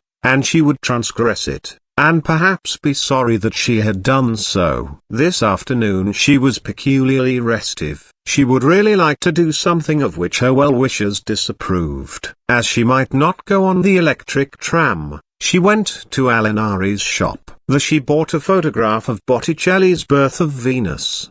Venus, being a pity, spoiled the picture, otherwise so charming, and Miss Bartlett had persuaded her to do without it. A pity in art of course signified the nude, Georgian's Tempesta, the Idolino. Some of the Sistine frescoes and the Epixomenos were added to it. She felt a little calmer then, and bought Francis Angelico's Coronation, Giotto's Ascension of St. John, some Della Robbia babies, and some Guido Rini Madonnas. For her taste was Catholic, and she extended uncritical approval to every well-known name. But though she spent nearly 7 lire, the gates of liberty seemed still unopened. She was conscious of her discontent. It was new to her to be conscious of it. The world, she thought, is certainly full of beautiful things. If only I could come across them. It was not surprising that Mrs. Honeychurch disapproved of music, declaring that it always left her daughter peevish, unpractical, and touchy. Nothing ever happens to me, she reflected, as she entered the Piazza Signoria and looked nonchalantly at its marvels, now fairly familiar to her. The great square was in shadow. The sunshine had come too late to strike it. Neptune was already unsubstantial in the twilight, half god, half ghost, and his fountain plashed dreamily to the men and satyrs who idled together on its marge.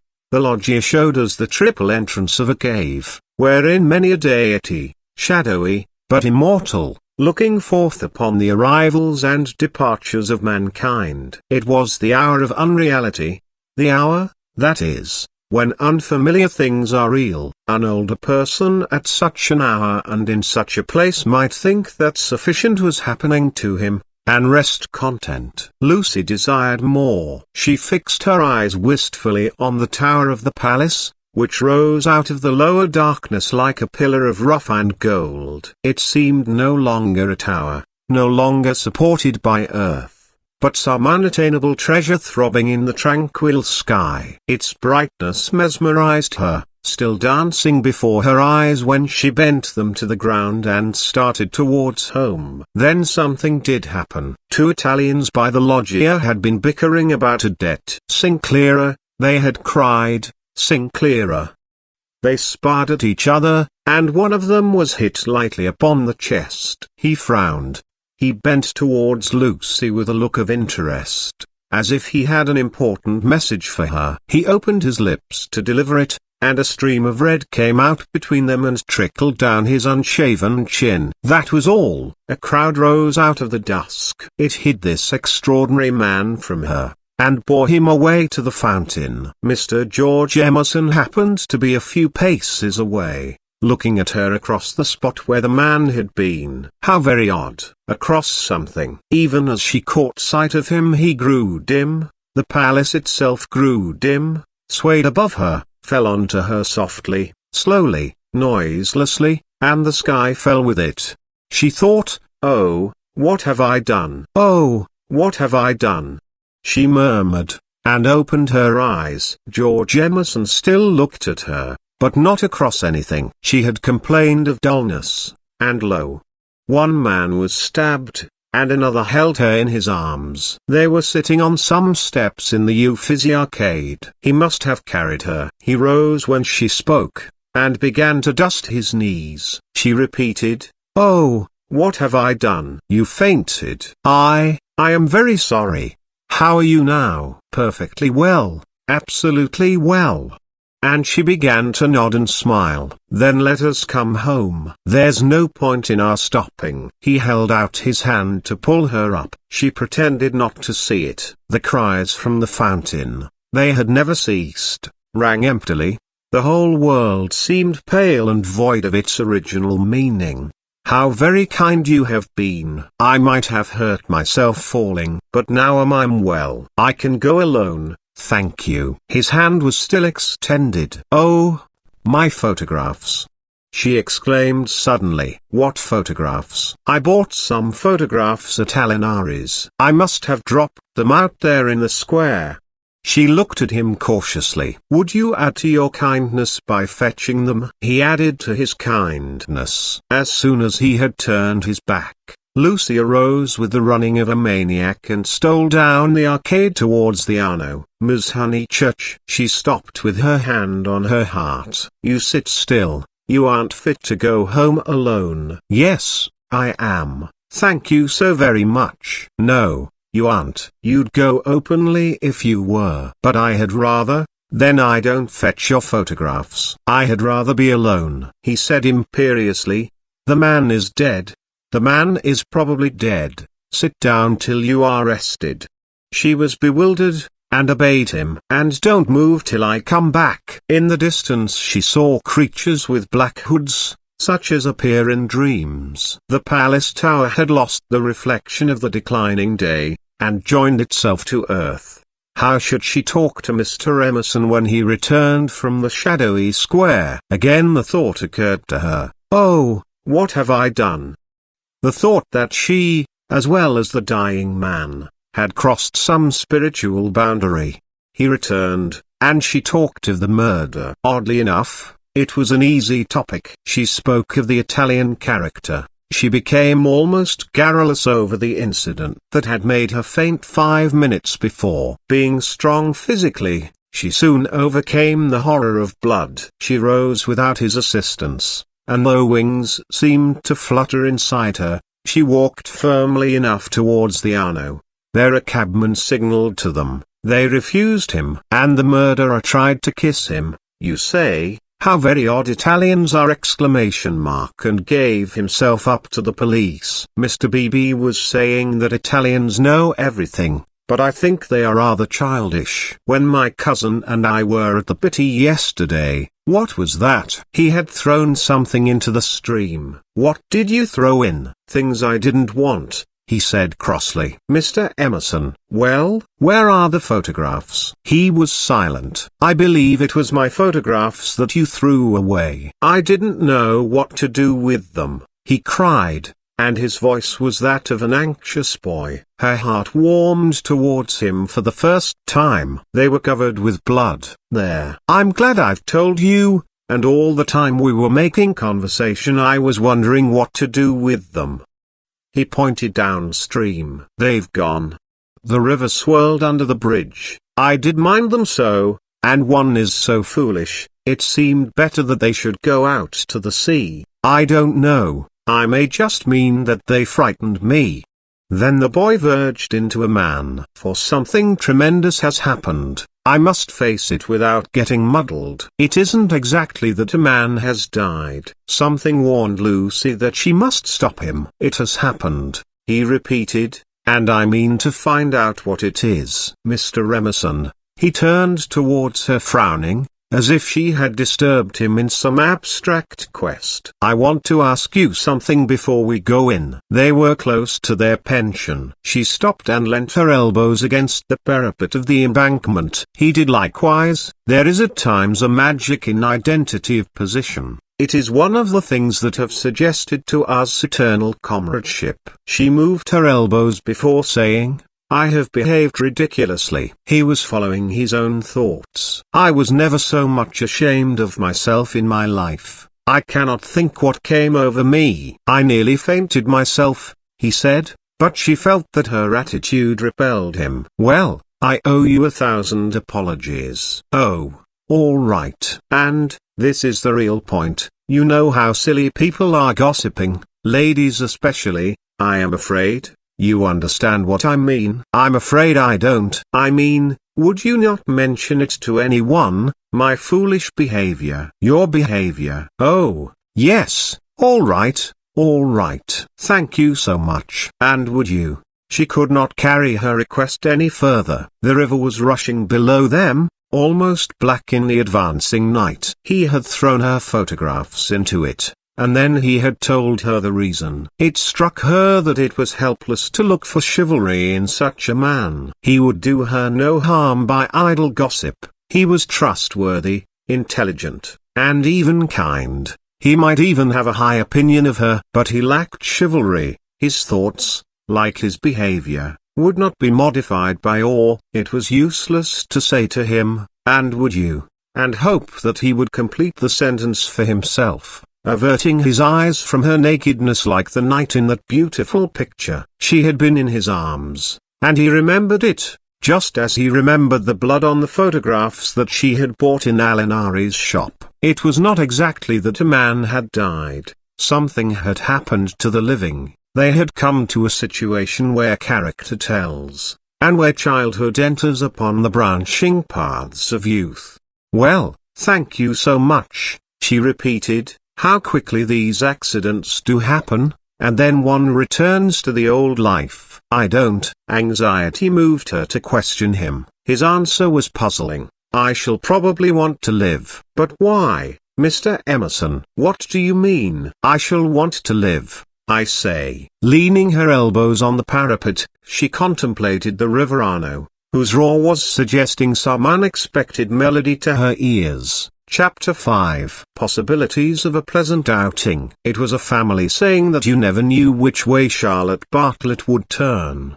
She was perfectly pleasant and sensible over Lucy's adventure, found the abridged account of it quite adequate, and paid suitable tribute to the courtesy of Mr. George Emerson. She and Miss Lavish had had an adventure also. They had been stopped at the Dazio coming back, and the young officials there, who seemed impudent and déçouvre, had tried to search their reticules for provisions. It might have been most unpleasant. Fortunately Miss Lavish was a match for anyone. For good or for evil, Lucy was left to face her problem alone. None of her friends had seen her, either in the piazza or, later on, by the embankment. Mr. Beebe, indeed, noticing her startled eyes at dinner time, had again passed to himself the remark of too much Beethoven.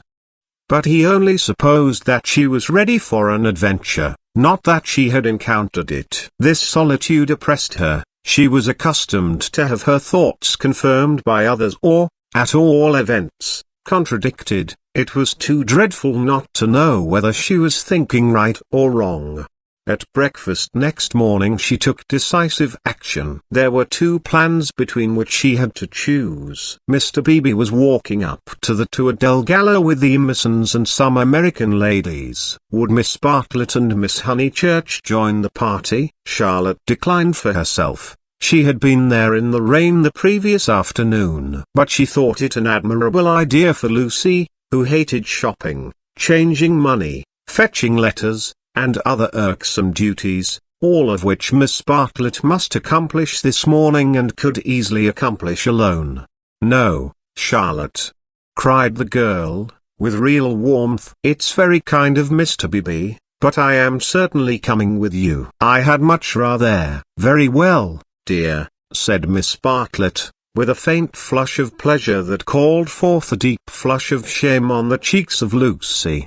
How abominably she behaved to Charlotte, now as always. But now she should alter. All morning she would be really nice to her. She slipped her arm into her cousin's, and they started off along the Lung Arno. The river was a lion that morning in strength, voice, and color. Miss Bartlett insisted on leaning over the parapet to look at it. She then made her usual remark, which was, "How I do wish Freddie and your mother could see this, too." Lucy fidgeted. It was tiresome of Charlotte to have stopped exactly where she did. "Look, Lucia. Oh, you are watching for the Tour del Gallo party. I feared you would repent you of your choice." Serious as the choice had been, Lucy did not repent. Yesterday had been a muddle, queer and odd, the kind of thing one could not write down easily on paper. But she had a feeling that Charlotte and her shopping were preferable to George Emerson and the summit of the Tour del Gallo. Since she could not unravel the tangle,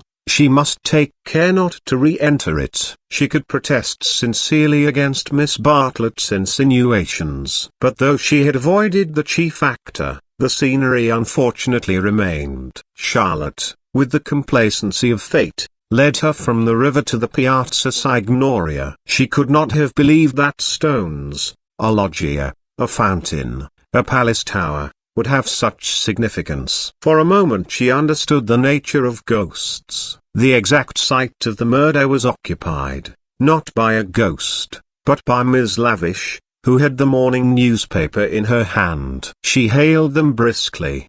The dreadful catastrophe of the previous day had given her an idea which she thought would work up into a book. "Oh, let me congratulate you," said Miss Bartlett. "After your despair of yesterday. What a fortunate thing." "Aha, Miss Honeychurch, come you here, I am in luck. Now, you are to tell me absolutely everything that you saw from the beginning." Lucy poked at the ground with her parasol.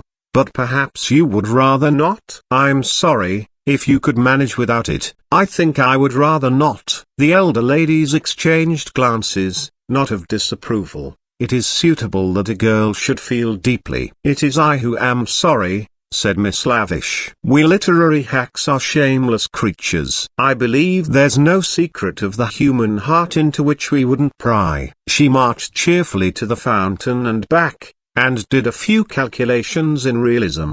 Then she said that she had been in the piazza since 8 o'clock collecting material. A good deal of it was unsuitable, but of course one always had to adapt. The two men had quarreled over a 5-franc note. For the 5-franc note she should substitute a young lady, which would raise the tone of the tragedy, and at the same time furnish an excellent plot. "What is the heroine's name?" asked Miss Bartlett. "Leonora," said Miss Lavish. "Her own name was Eleanor." "I do hope she's nice." That desideratum would not be omitted. "And what is the plot?" "Love, murder, abduction, revenge, was the plot. But it all came while the fountain plashed to the satyrs in the morning sun." "I hope you will excuse me for boring on like this," Miss Lavish concluded. "It is so tempting to talk to really sympathetic people. Of course, this is the barest outline. There will be a deal of local coloring, descriptions of Florence and the neighborhood, and I shall also introduce some humorous characters. And let me give you all fair warning, I intend to be unmerciful to the British tourist. "Oh, you wicked woman," cried Miss Bartlett. "I am sure you are thinking of the Emersons." Miss Lavish gave a Machiavellian smile. "I confess that in Italy my sympathies are not with my own countrymen. It is the neglected Italians who attract me,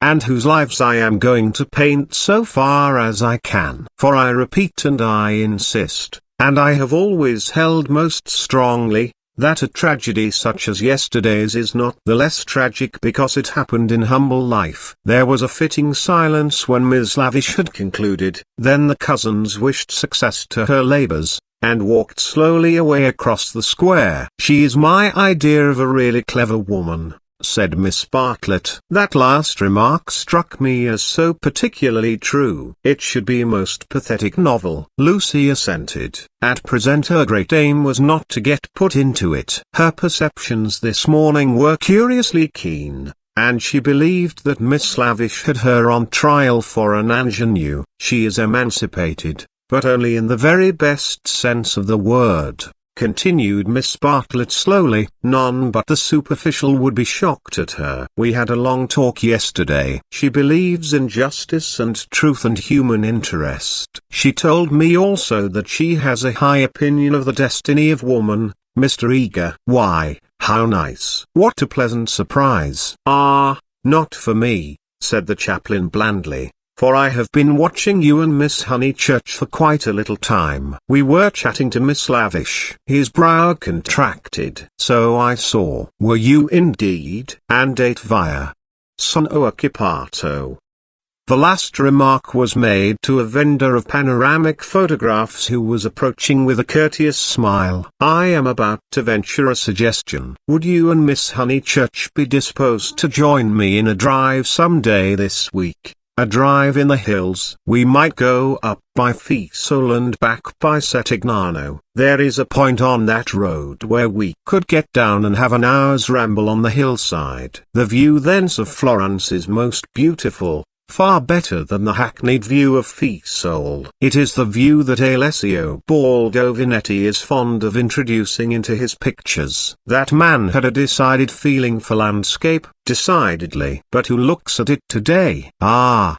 The world is too much for us." Miss Bartlett had not heard of Alessio Baldovinetti, but she knew that Mr. Eager was no commonplace chaplain. He was a member of the residential colony who had made Florence their home. He knew the people who never walked about with Baedekers, who had learned to take a siesta after lunch, who took drives the pension tourists had never heard of, and saw by private influence galleries which were closed to them, living in delicate seclusion, some in furnished flats, others in Renaissance villas on Fiesole's slope. They read, wrote, studied, and exchanged ideas, thus attaining to that intimate knowledge, or rather perception, of Florence which is denied to all who carry in their pockets the coupons of Cook. Therefore an invitation from the chaplain was something to be proud of. Between the two sections of his flock he was often the only link, and it was his avowed custom to select those of his migratory sheep who seemed worthy, and give them a few hours in the pastures of the permanent tea at a Renaissance villa. Nothing had been said about it yet, but if it did come to that, how Lucy would enjoy it. A few days ago and Lucy would have felt the same. But the joys of life were grouping themselves anew. A drive in the hills with Mr. Eager and Miss Bartlett, even if culminating in a residential tea party, was no longer the greatest of them. She echoed the raptures of Charlotte somewhat faintly. Only when she heard that Mr. Beebe was also coming did her thanks become more sincere. "So we shall be a particari," said the chaplain. "In these days of toil and tumult one has great needs of the country and its message of purity. Andate via. Andate presto, presto. Ah, the town, beautiful as it is the town." They assented. This very square, so I am told, witnessed yesterday the most sordid of tragedies. To one who loves the Florence of Dante and Savonarola there is something portentous in such desecration, portentous and humiliating." "Humiliating indeed," said Miss Bartlett. "Miss Honeychurch happened to be passing through as it happened. She can hardly bear to speak of it." She glanced at Lucy proudly. "And how came we to have you here?" asked the chaplain paternally. Miss Bartlett's recent liberalism oozed away at the question. "Do not blame her, please, Mr. Eager. The fault is mine. I left her unchaperoned." "So you were here alone, Miss Honeychurch?" His voice suggested sympathetic reproof, but at the same time indicated that a few harrowing details would not be unacceptable. His dark, handsome face drooped mournfully towards her to catch her reply. "Practically, one of our pension acquaintances kindly brought her home," said Miss Bartlett, adroitly concealing the sex of the preserver. "For her also it must have been a terrible experience. I trust that neither of you was at all, that it was not in your immediate proximity." Of the many things Lucy was noticing today, not the least remarkable was this: the ghoulish fashion in which respectable people will nibble after blood. George Emerson had kept the subject strangely pure. "He died by the fountain, I believe," was her reply. "And you and your friend were over at the loggia. That must have saved you much. You have not, of course, seen the disgraceful illustrations which the gutter press. This man is a public nuisance. He knows that I am a resident perfectly well, and yet he goes on worrying me to buy his vulgar views." Surely the vendor of photographs was in league with Lucy,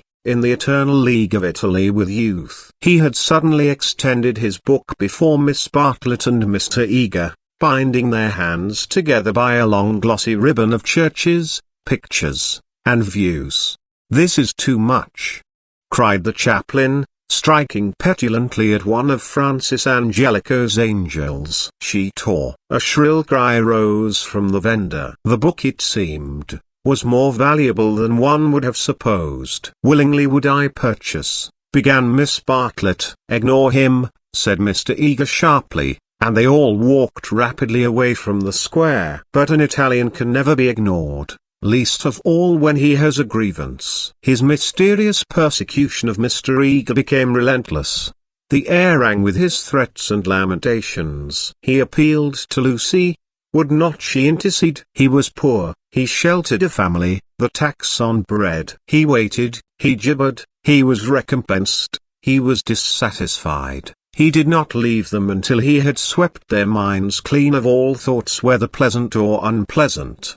Shopping was the topic that now ensued. Under the chaplain's guidance they selected many hideous presents and mementos, florid little picture frames that seemed fashioned in gilded pastry, other little frames, more severe, that stood on little easels, and were carved out of oak, a blotting book of vellum, a Dante of the same material, cheap mosaic brooches, which the maids, next Christmas, would never tell from real, pins, pots, heraldic saucers, brown art photographs, Eros and Psyche in alabaster, St. Peter to match, all of which would have cost less in London.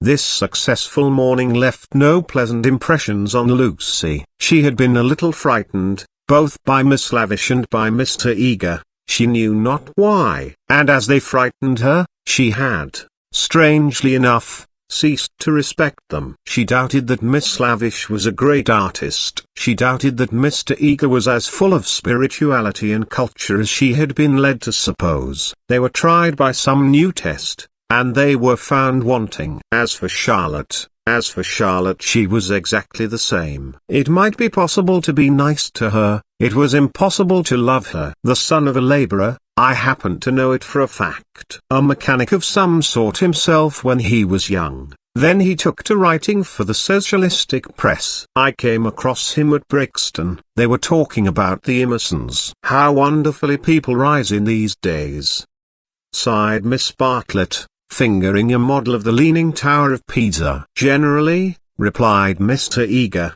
one has only sympathy for their success. The desire for education and for social advance, In these things there is something not wholly vile. There are some working men whom one would be very willing to see out here in Florence, little as they would make of it. Is he a journalist now? Miss Bartlett asked. He is not. He made an advantageous marriage.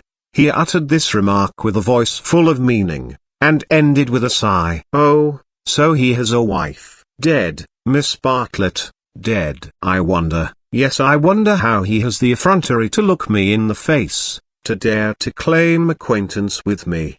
He was in my London parish long ago. The other day in Santa Croce, when he was with Miss Honeychurch, I snubbed him. Let him beware that he does not get more than a snub. What? Cried Lucy, flushing. Exposure, hissed Mr. Eager. He tried to change the subject, but in scoring a dramatic point he had interested his audience more than he had intended. Miss Bartlett was full of very natural curiosity. Lucy, though she wished never to see the Emersons again, was not disposed to condemn them on a single word. Do you mean, she asked, that he is an irreligious man? We know that already. Lucy, dear, said Miss Bartlett, gently reproving her cousin's penetration. I should be astonished if you knew all. The boy, an innocent child at the time, I will exclude. God knows what his education and his inherited qualities may have made him. Perhaps, said Miss Bartlett, it is something that we had better not hear. To speak plainly, said Mr. Eager, it is. I will say no more. For the first time Lucy's rebellious thoughts swept out in words. For the first time in her life. You have said very little. It was my intention to say very little, was his frigid reply. He gazed indignantly at the girl, who met him with equal indignation. She turned towards him from the shop counter, her breast heaved quickly. He observed her brow, and the sudden strength of her lips. It was intolerable that she should disbelieve him. Murder, if you want to know, he cried angrily. That man murdered his wife. How? She retorted. To all intents and purposes he murdered her. That day in Santa Croce, did they say anything against me? Not a word, Mr. Eager, not a single word. Oh, I thought they had been libeling me to you. But I suppose it is only their personal charms that makes you defend them. I'm not defending them, said Lucy, losing her courage, and relapsing into the old chaotic methods. They're nothing to me. How could you think she was defending them? Said Miss Bartlett, much discomfited by the unpleasant scene. The shopman was possibly listening. She will find it difficult, for that man has murdered his wife in the sight of God. The addition of God was striking, but the chaplain was really trying to qualify a rash remark. A silence followed which might have been impressive, but was merely awkward. Then Miss Bartlett hastily purchased the Leaning Tower, and led the way into the street. I must be going, said he, shutting his eyes and taking out his watch. Miss Bartlett thanked him for his kindness, and spoke with enthusiasm of the approaching drive. Drive? Oh, is our drive to come off? Lucy was recalled to her manners, and after a little exertion the complacency of Mr. Eager was restored. Bother the drive! Exclaimed the girl, as soon as he had departed. It is just the drive we had arranged with Mr. Beebe without any fuss at all. Why should he invite us in that absurd manner? We might as well invite him. We are each paying for ourselves. Miss Bartlett, who had intended to lament over the Emersons, was launched by this remark into unexpected thoughts. If that is so, dear, if the drive we and Mr. Beebe are going with Mr. Eager is really the same as the one we are going with Mr. Beebe, then I foresee a sad kettle of fish. How? Because Mr. Beebe has asked Eleanor Lavish to come, too. That will mean another carriage. Far worse. Mr. Eager does not like Eleanor. She knows it herself. The truth must be told. She is too unconventional for him. They were now in the newspaper room at the English Bank. Lucy stood by the central table, heedless of Punch and the Graphic, trying to answer, or at all events to formulate, the questions rioting in her brain. The well-known world had broken up, and there emerged Florence, a magic city where people thought and did the most extraordinary things. Murder, accusations of murder, a lady clinging to one man and being rude to another. Were these the daily incidents of her streets? Was there more in her frank beauty than met the eye? The power, perhaps, to evoke passions, good and bad, and to bring them speedily to a fulfillment? Happy Charlotte, who, though greatly troubled over things that did not matter, seemed oblivious to things that did, who could conjecture with admirable delicacy where things might lead to, but apparently lost sight of the goal as she approached it. Now she was crouching in the corner trying to extract a circular note from a kind of linen nose-bag which hung in chaste concealment round her neck. She had been told that this was the only safe way to carry money in Italy. It must only be broached within the walls of the English bank. As she groped she murmured, "Whether it is Mr. Beebe who forgot to tell Mr. Eager, or Mr. Eager who forgot when he told us, or whether they have decided to leave Eleanor out altogether, which they could scarcely do, but in any case we must be prepared. It is you they really want. I am only asked for appearances. You shall go with the two gentlemen, and I and Eleanor will follow behind. A one-horse carriage would do for us." "Yet how difficult it is." "It is indeed," replied the girl, with a gravity that sounded sympathetic. "What do you think about it?"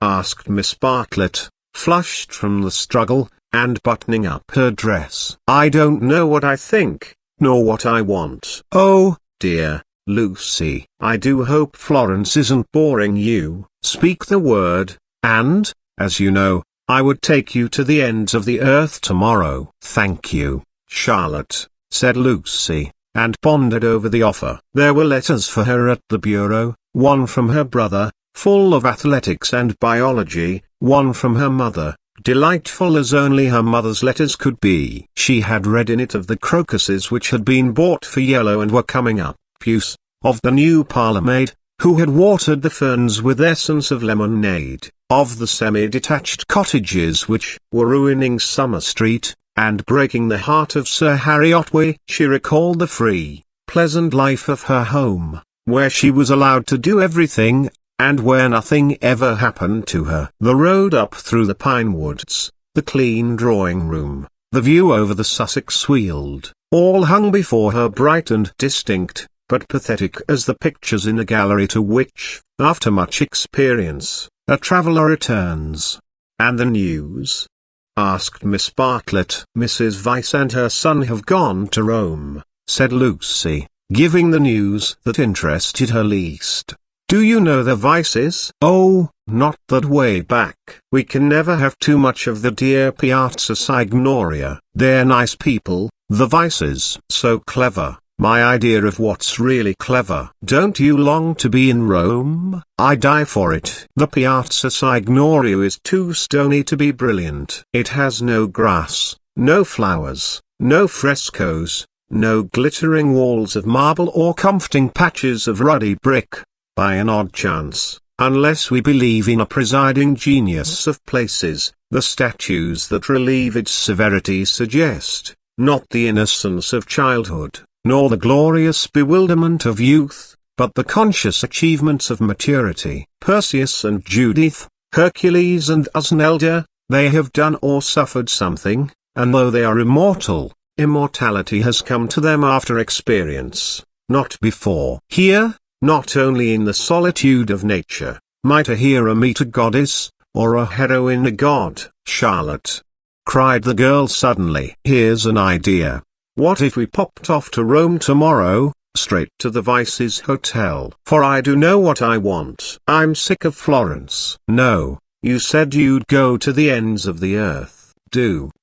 Miss Bartlett, with equal vivacity, replied, "Oh, you droll person. Pray, what would become of your drive in the hills?" They passed together through the gaunt beauty of the square, laughing over the unpractical suggestion. Chapter 6. The Reverend Arthur Beebe, the Reverend Cuthbert Eager, Mr. Emerson, Mr. George Emerson, Miss Eleanor Lavish, Miss Charlotte Bartlett, and Miss Lucy Honeychurch drive out in carriages to see a view. Italians drive them. It was Fethon who drove them to Fiesole that memorable day, a youth all irresponsibility and fire, recklessly urging his master's horses up the stony hill. Mr. Beebe recognized him at once. Neither the ages of faith nor the age of doubt had touched him. He was Fethon in Tuscany driving a cab, and it was Persephone whom he asked leave to pick up on the way, saying that she was his sister, Persephone, tall and slender and pale, returning with the spring to her mother's cottage, and still shading her eyes from the unaccustomed light. To her Mr. Eager objected, saying that here was the thin edge of the wedge, and one must guard against imposition. But the ladies interceded, and when it had been made clear that it was a very great favor, the goddess was allowed to mount beside the god. Fethon at once slipped the left rein over her head, thus enabling himself to drive with his arm round her waist. She did not mind. Mr. Eager, who sat with his back to the horses, saw nothing of the indecorous proceeding, and continued his conversation with Lucy. The other two occupants of the carriage were old Mr. Emerson and Miss Lavish. For a dreadful thing had happened. Mr. Beebe, without consulting Mr. Eager, had doubled the size of the party. And though Miss Bartlett and Miss Lavish had planned all the morning how the people were to sit, at the critical moment when the carriages came round they lost their heads, and Miss Lavish got in with Lucy, while Miss Bartlett, with George Emerson and Mr. Beebe, followed on behind. It was hard on the poor chaplain to have his party carry thus transformed. Tea at a Renaissance villa, if he had ever meditated it, was now impossible. Lucy and Miss Bartlett had a certain style about them, and Mr. Beebe, though unreliable, was a man of parts, but a shoddy lady writer and a journalist who had murdered his wife in the sight of God. They should enter no villa at his introduction. Lucy, elegantly dressed in white, sat erect and nervous amid these explosive ingredients, attentive to Mr. Eager, repressive towards Miss Lavish, watchful of old Mr. Emerson, hitherto fortunately asleep, thanks to a heavy lunch and the drowsy atmosphere of spring. She looked on the expedition as the work of fate. But for it she would have avoided George Emerson successfully. In an open manner he had shown that he wished to continue their intimacy. She had refused, not because she disliked him, but because she did not know what had happened, and suspected that he did know. And this frightened her. For the real event, whatever it was, had taken place, not in the loggia, but by the river. To behave wildly at the sight of death is pardonable, but to discuss it afterwards, to pass from discussion into silence, and through silence into sympathy, that is an error, not of a startled emotion, but of the whole fabric. There was really something blameworthy, she thought, in their joint contemplation of the shadowy stream, in the common impulse which had turned them to the house without the passing of a look or word. This sense of wickedness had been slight at first. She had nearly joined the party to the Tuedelgallo, but each time that she avoided George it became more imperative that she should avoid him again. And now celestial irony, working through her cousin and two clergymen, did not suffer her to leave Florence till she had made this expedition with him through the hills. Meanwhile Mr. Eager held her in civil converse. Their little tiff was over. "So, Miss Honeychurch, you are travelling as a student of art?" "Oh, dear me, no. Oh, no." "Perhaps as a student of human nature," interposed Miss Lavish, "like myself?" "Oh, number. I am here as a tourist." "Oh, indeed," said Mr. Eager. "Are you indeed? If you will not think me rude, we residents sometimes pity you poor tourists not a little, handed about like a parcel of goods from Venice to Florence, from Florence to Rome, living herded together in pensions or hotels, quite unconscious of anything that is outside Baedeker, their one anxiety to get done or through and go on somewhere else. The result is, they mix up towns, rivers, palaces in one inextricable whirl. You know the American girl in Punch who says, "Say, Papa, what did we see at Rome?" And the father replies, "Why, guess Rome was the place where we saw the yellow dog." there's travelling for you. Ha! Ha!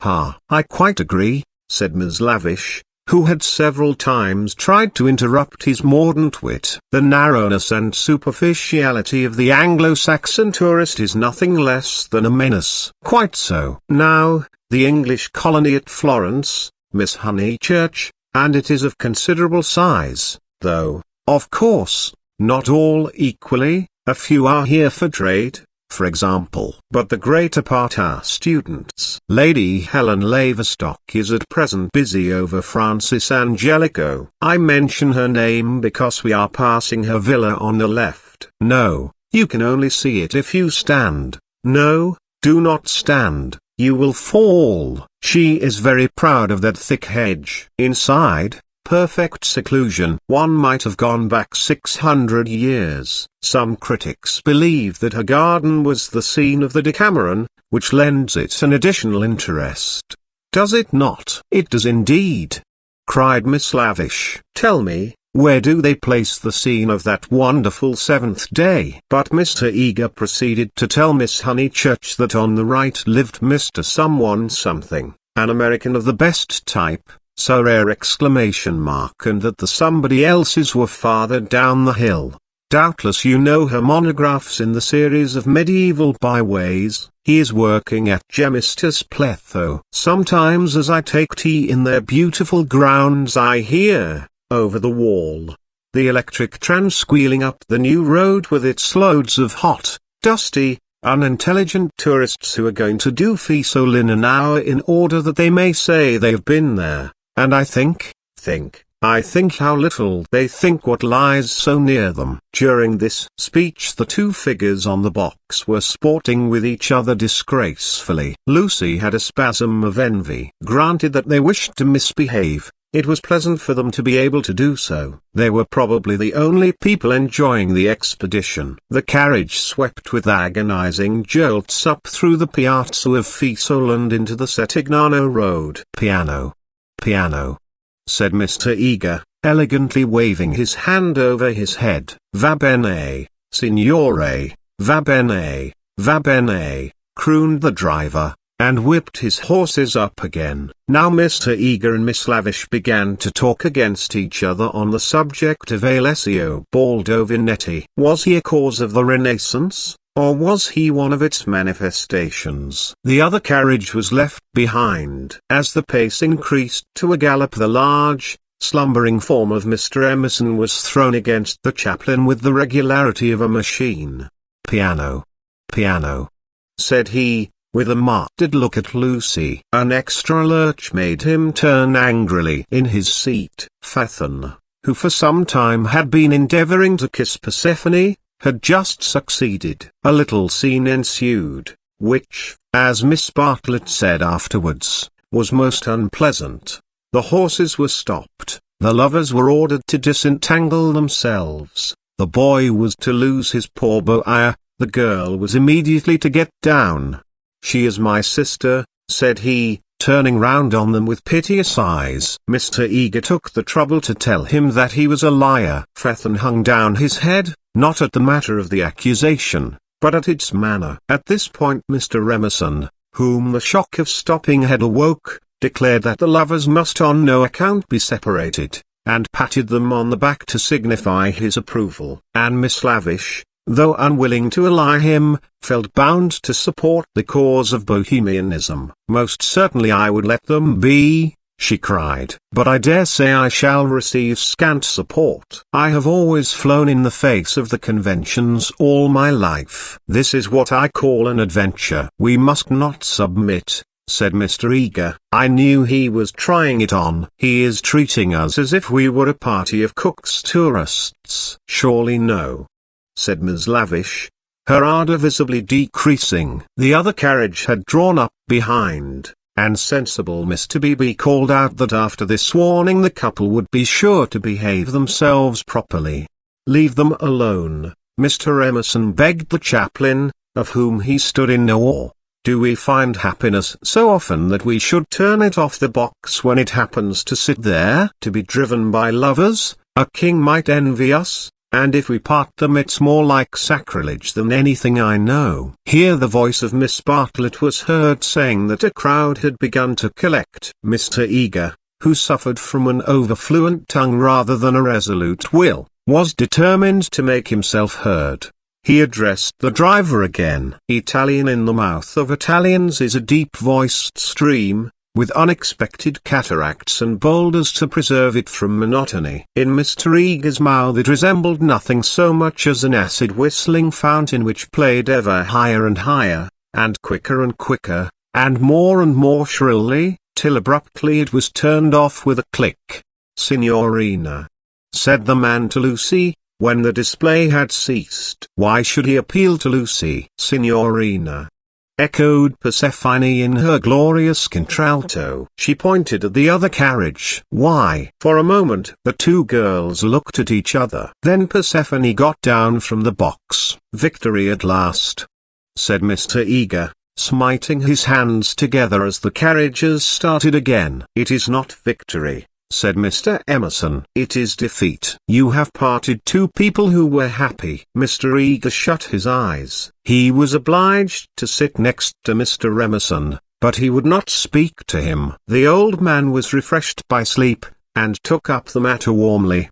He commanded Lucy to agree with him. He shouted for support to his son. "We have tried to buy what cannot be bought with money. He has bargained to drive us, and he is doing it. We have no rights over his soul." Miss Lavish frowned. "It is hard when a person you have classed as typically British speaks out of his character." "He was not driving us well," she said. "He jolted us." "That I deny." "It was as restful as sleeping." "Aha.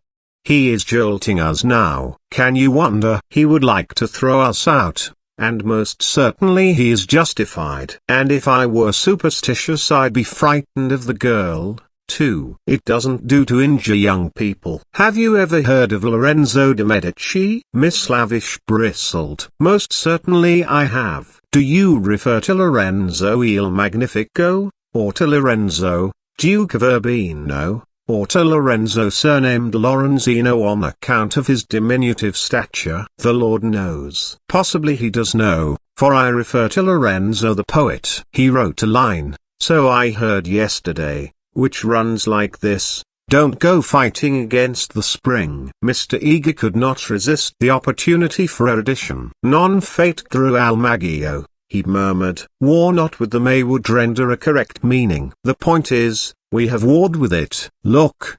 He pointed to the Val d'Arno, which was visible far below them, through the budding trees. 50 miles of spring, and we've come up to admire them. Do you suppose there's any difference between spring in nature and spring in man? But there we go, praising the one and condemning the other as improper, ashamed that the same laws work eternally through both. No one encouraged him to talk. Presently Mr. Eager gave a signal for the carriages to stop and marshalled the party for their amble on the hill. A hollow like a great amphitheatre, full of terraced steps and misty olives, now lay between them and the heights of Fiesole, and the road, still following its curve, was about to sweep on to a promontory which stood out in the plain. It was this promontory, uncultivated, wet, covered with bushes and occasional trees, which had caught the fancy of Alessio Baldovinetti nearly 500 years before. He had ascended it, that diligent and rather obscure master, possibly with a night of business, possibly for the joy of ascending. Standing there, he had seen the view of the Val d'Arno and distant Florence, which he afterwards had introduced not very effectively into his work. But where exactly had he stood? That was the question which Mr. Eager hoped to solve now. And Miss Lavish, whose nature was attracted by anything problematical, had become equally enthusiastic.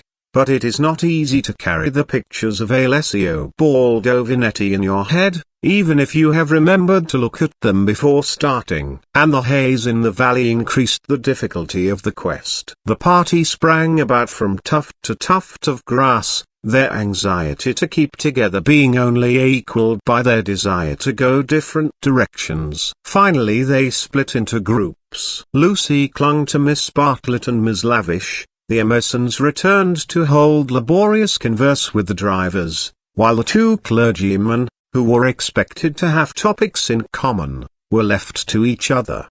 The two elder ladies soon threw off the mask. In the audible whisper that was now so familiar to Lucy, they began to discuss, not Alessio Baldovinetti, but the drive. Miss Bartlett had asked Mr. George Emerson what his profession was, and he had answered the railway. She was very sorry that she had asked him. She had no idea that it would be such a dreadful answer, or she would not have asked him. Mr. Beebe had turned the conversation so cleverly, and she hoped that the young man was not very much hurt at her asking him. "The railway," gasped Miss Lavish. "Oh, but I shall die." Of course it was the railway. She could not control her mirth. "He is the image of a porter, on the southeastern." "Eleanor, be quiet," plucking at her vivacious companion. "Hush. They'll hear, the Emersons. I can't stop. Let me go my wicked way." "A porter, Eleanor?" "I'm sure it's all right," put in Lucy. "The Emersons won't hear, and they wouldn't mind if they did." Miss Lavish did not seem pleased at this. "Miss Honeychurch listening," she said rather crossly. "Poof, woof, you naughty girl. Go away." "Oh, Lucy, you ought to be with Mr. Eager, I'm sure." "I can't find them now, and I don't want to either." "Mr. Eager will be offended." "It is your party. Please, I'd rather stop here with you." "No, I agree," said Miss Lavish. "It's like a school feast. The boys have got separated from the girls." "Miss Lucy, you are to go. We wish to converse on high topics unsuited for your ear." The girl was stubborn. As her time at Florence drew to its close, she was only at ease amongst those to whom she felt indifferent. Such a one was Miss Lavish, and such for the moment was Charlotte. She wished she had not called attention to herself. They were both annoyed at her remark and seemed determined to get rid of her. "How tired one gets," said Miss Bartlett. "Oh, I do wish Freddie and your mother could be here." Unselfishness with Miss Bartlett had entirely usurped the functions of enthusiasm. Lucy did not look at the view either. She would not enjoy anything till she was safe at Rome. "Then sit you down," said Miss Lavish. "Observe my foresight." With many a smile she produced two of those mackintosh squares that protect the frame of the tourist from damp grass or cold marble steps. She sat on one. Who was to sit on the other? Lucy, without a moment's doubt. Lucy. "The ground will do for me. Really, I have not had rheumatism for years. If I do feel it coming on, I shall stand." "Imagine your mother's feelings if I let you sit in the wet in your white linen." She sat down heavily where the ground looked particularly moist. "Here we are, all settled delightfully. Even if my dress is thinner it will not show so much, being brown." "Sit down, dear, you are too unselfish. You don't assert yourself enough." She cleared her throat. "Now don't be alarmed, this isn't a cold. It's the tiniest cough, and I have had it 3 days. It's nothing to do with sitting here at all." There was only one way of treating the situation. At the end of 5 minutes Lucy departed in search of Mr. Beebe and Mr. Eager, vanquished by the mackintosh square. She addressed herself to the drivers, who were sprawling in the carriages, perfuming the cushions with cigars. The miscreant, a bony young man scorched black by the sun, rose to greet her with the courtesy of a host and the assurance of a relative. "Dove?" said Lucy, after much anxious thought. His face lit up. Of course he knew where. Not so far either. His arm swept 3/4 of the horizon. He should just think he did know where. He pressed his fingertips to his forehead and then pushed them towards her, as if oozing with visible extract of knowledge. More seemed necessary. What was the Italian for clergyman? "Dove boni uomini?" said she at last. "Good." Scarcely the adjective for those noble beings.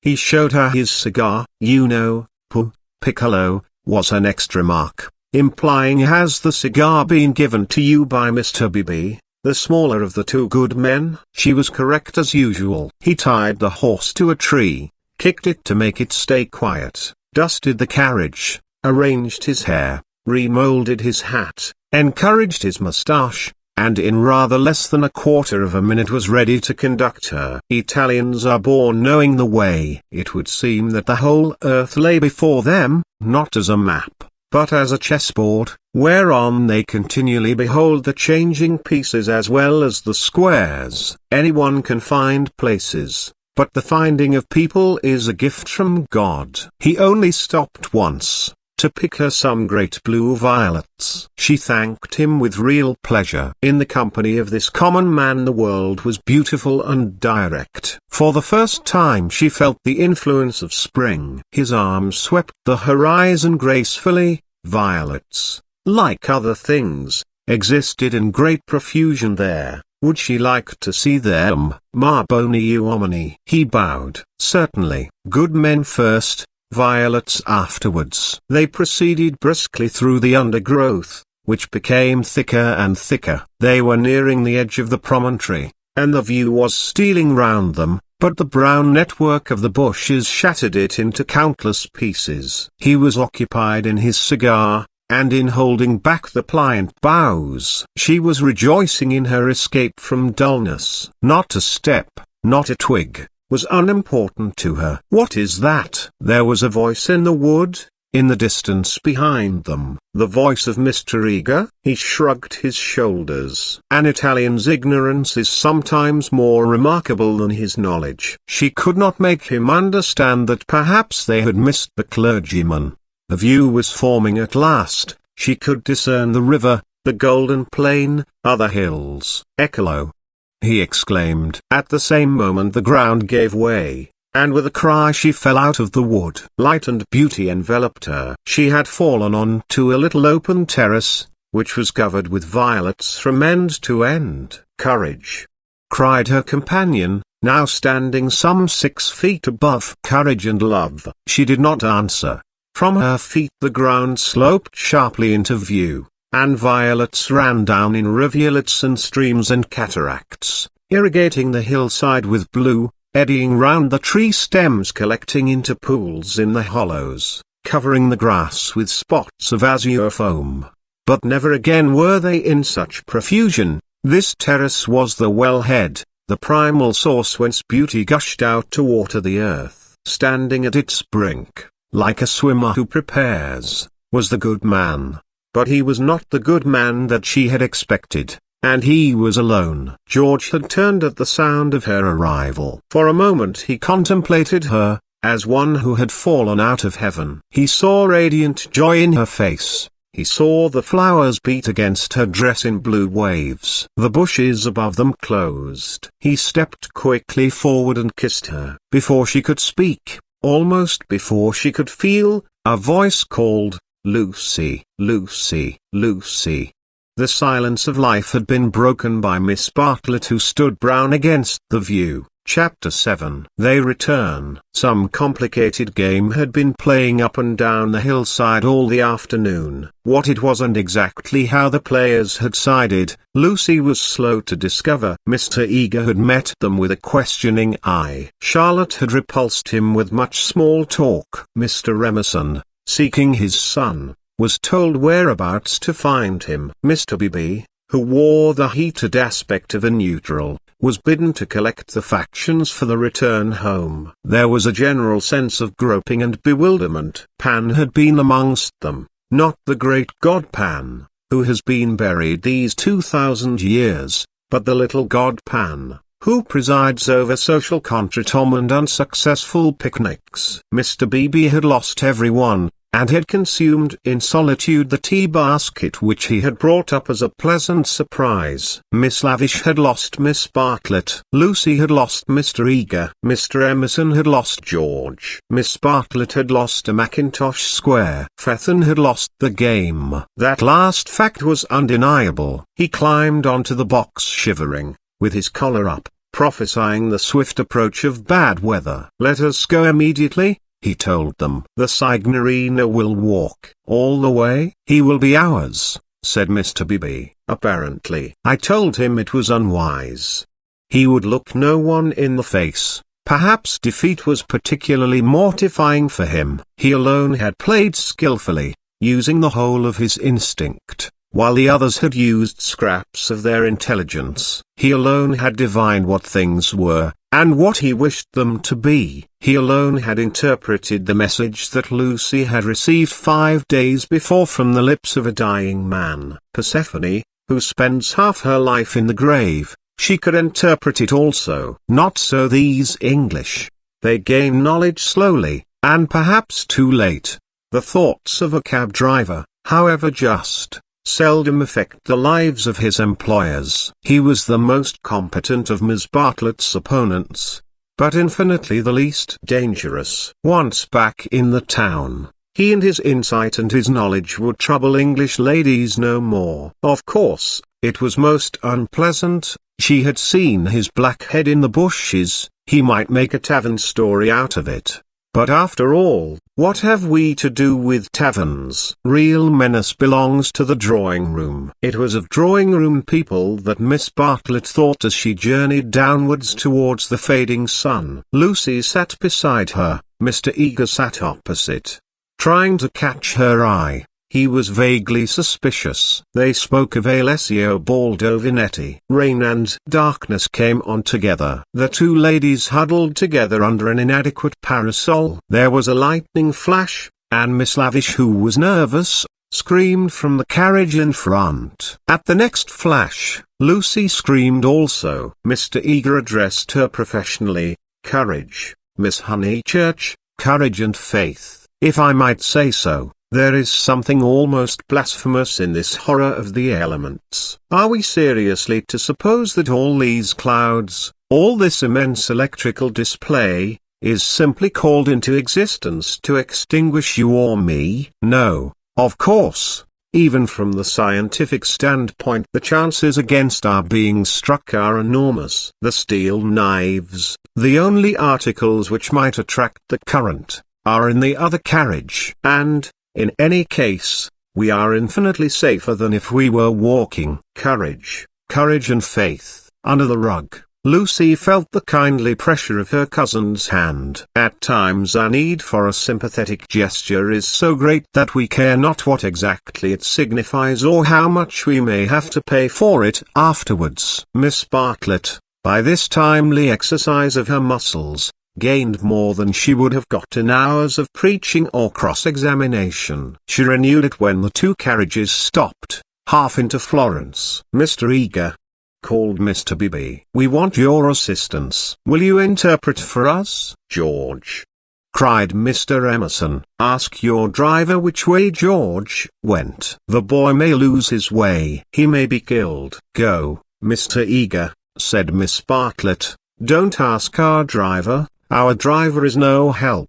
Go and support poor Mr. Bibby, he is nearly demented. He may be killed, cried the old man. He may be killed. Typical behavior, said the chaplain, as he quitted the carriage. In the presence of reality that kind of person invariably breaks down. What does he know? Whispered Lucy as soon as they were alone. Charlotte, how much does Mr. Eager know? Nothing, dearest. He knows nothing. But, she pointed at the driver, he knows everything. Dearest, had we better? Shall I? She took out her purse. It is dreadful to be entangled with low-class people. He saw it all.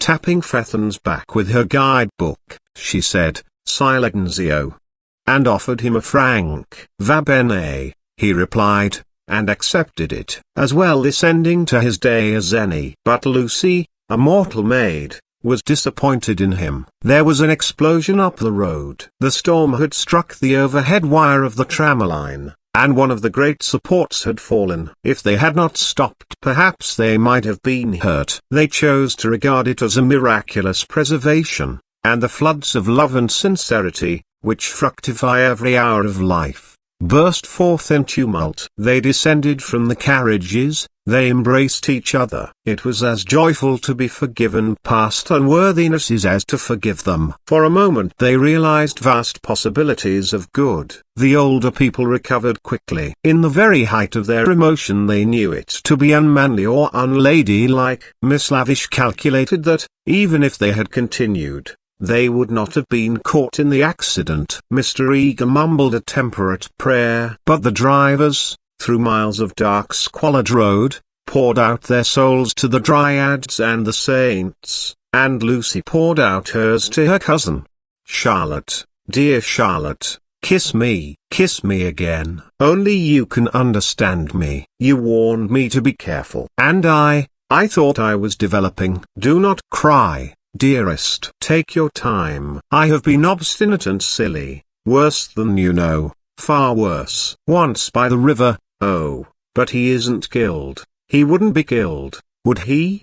The thought disturbed her repentance. As a matter of fact, the storm was worst along the road, but she had been near danger, and so she thought it must be near to everyone. "I trust not." One would always pray against that. "He is really, I think he was taken by surprise, just as I was before. But this time I'm not to blame. I want you to believe that. I simply slipped into those violets. No, I want to be really truthful. I'm a little to blame. I had silly thoughts. The sky, you know, was gold, and the ground all blue, and for a moment he looked like someone in a book. In a book. Heroes, gods, the nonsense of schoolgirls. And then? But, Charlotte, you know what happened then?" Miss Bartlett was silent. Indeed, she had little more to learn. With a certain amount of insight she drew her young cousin affectionately to her. All the way back Lucy's body was shaken by deep sighs, which nothing could repress. "I want to be truthful," she whispered. "It is so hard to be absolutely truthful." "Don't be troubled, dearest. Wait till you are calmer. We will talk it over before bedtime in my room." So they re-entered the city with hands clasped. It was a shock to the girl to find how far emotion had ebbed in others. The storm had ceased, and Mr. Emerson was easier about his son. Mr. Beebe had regained good humor, and Mr. Eager was already snubbing Miss Lavish. Charlotte alone she was sure of. Charlotte, whose exterior concealed so much insight and love. The luxury of self-exposure kept her almost happy through the long evening. She thought not so much of what had happened as of how she should describe it. All her sensations, her spasms of courage, her moments of unreasonable joy, her mysterious discontent, should be carefully laid before her cousin. And together in divine confidence they would disentangle and interpret them all. At last,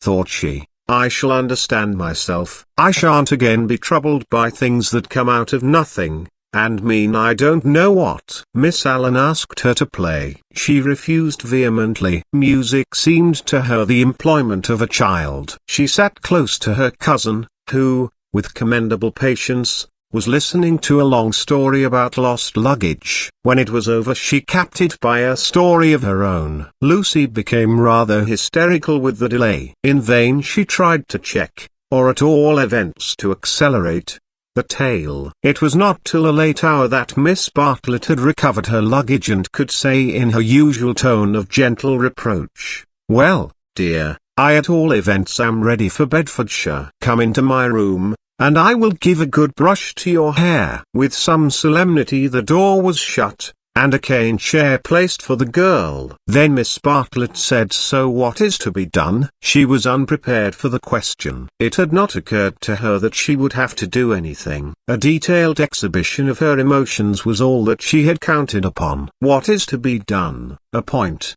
dearest, which you alone can settle." The rain was streaming down the black windows, and the great room felt damp and chilly. One candle burnt trembling on the chest of drawers close to Miss Bartlett's toque, which cast monstrous and fantastic shadows on the bolted door. A tram roared by in the dark, and Lucy felt unaccountably sad, though she had long since dried her eyes. She lifted them to the ceiling, where the griffins and bassoons were colorless and vague. The very ghosts of joy. "It has been raining for nearly 4 hours," she said at last. Miss Bartlett ignored the remark. "How do you propose to silence him?" "The driver?" "My dear girl, no, Mr. George Emerson." Lucy began to pace up and down the room. "I don't understand," she said at last. She understood very well, but she no longer wished to be absolutely truthful. "How are you going to stop him talking about it?" "I have a feeling that talk is a thing he will never do. I, too, intend to judge him charitably, but unfortunately I have met the type before. They seldom keep their exploits to themselves." "Exploits?" cried Lucy, wincing under the horrible plural. "My poor dear, did you suppose that this was his first?" "Come here and listen to me. I am only gathering it from his own remarks. Do you remember that day at lunch when he argued with Miss Allen that liking one person is an extra reason for liking another?" "Yes," said Lucy, whom at the time the argument had pleased. "Well, I am no prude. There is no need to call him a wicked young man. But obviously he is thoroughly unrefined. Let us put it down to his deplorable antecedents and education, if you wish. But we are no farther on with our question. What do you propose to do?" An idea rushed across Lucy's brain, which, had she thought of it sooner and made it part of her, might have proved victorious. "I propose to speak to him," said she. Miss Bartlett uttered a cry of genuine alarm. "You see, Charlotte, your kindness, I shall never forget it. But, as you said, it is my affair. Mine and his. And you are going to implore him, to beg him to keep silence?" "Certainly not. There would be no difficulty. Whatever you ask him he answers, yes or no, then it is over." "I have been frightened of him, but now I am not one little bit. But we fear him for you, dear. You are so young and inexperienced. You have lived among such nice people, that you cannot realize what men can be, how they can take a brutal pleasure in insulting a woman whom her sex does not protect and rally round. This afternoon, for example, if I had not arrived, what would have happened?" "I can't think," said Lucy gravely. Something in her voice made Miss Bartlett repeat her question, intoning it more vigorously. "What would have happened if I hadn't arrived?" "I can't think," said Lucy again. "When he insulted you, how would you have replied?" "I hadn't time to think." "You came." "Yes, but won't you tell me now what you would have done?" "I should have—" She checked herself, and broke the sentence off. She went up to the dripping window and strained her eyes into the darkness. She could not think what she would have done. "Come away from the window, dear," said Miss Bartlett. "You will be seen from the road." Lucy obeyed. She was in her cousin's power. She could not modulate out the key of self-abasement in which she had started. Neither of them referred again to her suggestion that she should speak to George and settle the matter, whatever it was, with him. Miss Bartlett became plaintive. "Oh, for a real man. We are only two women, you and I. Mr. Beebe is hopeless. There is Mr. Eager, but you do not trust him. Oh, for your brother. He is young, but I know that his sister's insult would rouse in him a very lion. Thank God, chivalry is not yet dead. There are still left some men who can reverence woman." As she spoke, she pulled off her rings, of which she wore several, and ranged them upon the pincushion. Then she blew into her gloves and said, "It will be a push to catch the morning train, but we must try." "What train?" "The train to Rome." She looked at her gloves critically. The girl received the announcement as easily as it had been given. "When does the train to Rome go?" "At 8. Signora Bertolini would be upset." "We must face that," said Miss Bartlett, not liking to say that she had given notice already. "She will make us pay for a whole week's pension." "I expect she will. However, we shall be much more comfortable at the Vyse's hotel." "Isn't afternoon tea given there for nothing?" "Yes, but they pay extra for wine."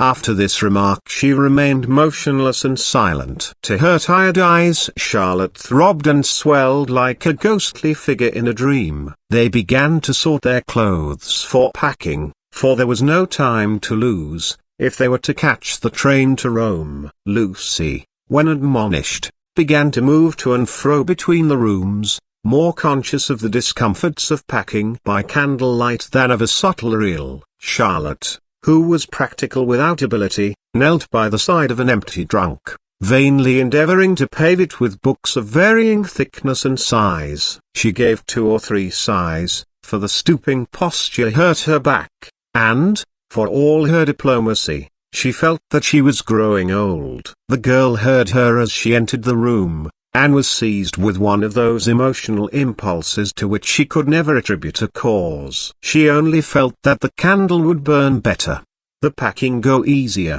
the world be happier, if she could give and receive some human love. The impulse had come before today, but never so strongly. She knelt down by her cousin's side and took her in her arms. Miss Bartlett returned the embrace with tenderness and warmth. But she was not a stupid woman, and she knew perfectly well that Lucy did not love her, but needed her to love. For it was in ominous tones that she said, after a long pause, "Dearest Lucy, how will you ever forgive me?" Lucy was on her guard at once, knowing by bitter experience what forgiving Miss Bartlett meant. Her emotion relaxed. She modified her embrace a little, and she said, "Charlotte dear, what do you mean? As if I have anything to forgive. You have a great deal, and I have a very great deal to forgive myself, too. I know well how much I vex you at every turn." But no. Miss Bartlett assumed her favorite role, that of the prematurely aged martyr. "Ah, but yes, I feel that our 2 together is hardly the success I had hoped. I might have known it would not do. You want someone younger and stronger and more in sympathy with you. I am too uninteresting and old-fashioned, only fit to pack and unpack your things. Please." My only consolation was that you found people more to your taste, and were often able to leave me at home. I had my own poor ideas of what a lady ought to do, but I hope I did not inflict them on you more than was necessary. You had your own way about these rooms, at all events. "You mustn't say these things," said Lucy softly. She still clung to the hope that she and Charlotte loved each other, heart and soul. They continued to pack in silence. "I have been a failure," said Miss Bartlett, as she struggled with the straps of Lucy's trunk instead of strapping her own. "Failed to make you happy, failed in my duty to your mother. She has been so generous to me, I shall never face her again after this disaster. But Mother will understand. It is not your fault, this trouble, and it isn't a disaster either. It is my fault, it is a disaster. She will never forgive me, and rightly. For instance, what right had I to make friends with Miss Lavish? Every right. When I was here for your sake. If I have vexed you, it is equally true that I have neglected you. Your mother will see this as clearly as I do, when you tell her." Lucy, from a cowardly wish to improve the situation, said, "Why need Mother hear of it?" "But you tell her everything?" "I suppose I do generally." "I dare not break your confidence. There is something sacred in it. Unless you feel that it is a thing you could not tell her." The girl would not be degraded to this. "Naturally I should have told her. But in case she should blame you in any way, I promise I will not. I am very willing not to. I will never speak of it either to her or to anyone." Her promise brought the long-drawn interview to a sudden close. Miss Bartlett pecked her smartly on both cheeks, wished her good night, and sent her to her own room. For a moment the original trouble was in the background. George would seem to have behaved like a cad throughout. Perhaps that was the view which one would take eventually. At present she neither acquitted nor condemned him. She did not pass judgment. At the moment when she was about to judge him, her cousin's voice had intervened, and, ever since, it was Miss Bartlett who had dominated, Miss Bartlett who, even now, could be heard sighing into a crack in the partition wall. Miss Bartlett, who had really been neither pliable nor humble nor inconsistent. She had worked like a great artist. For a time, indeed, for years, she had been meaningless, but at the end there was presented to the girl the complete picture of a cheerless, loveless world in which the young rush to destruction until they learn better, a shamefaced world of precautions and barriers which may avert evil, but which do not seem to bring good, if we may judge from those who have used them most. Lucy was suffering from the most grievous wrong which this world has yet discovered.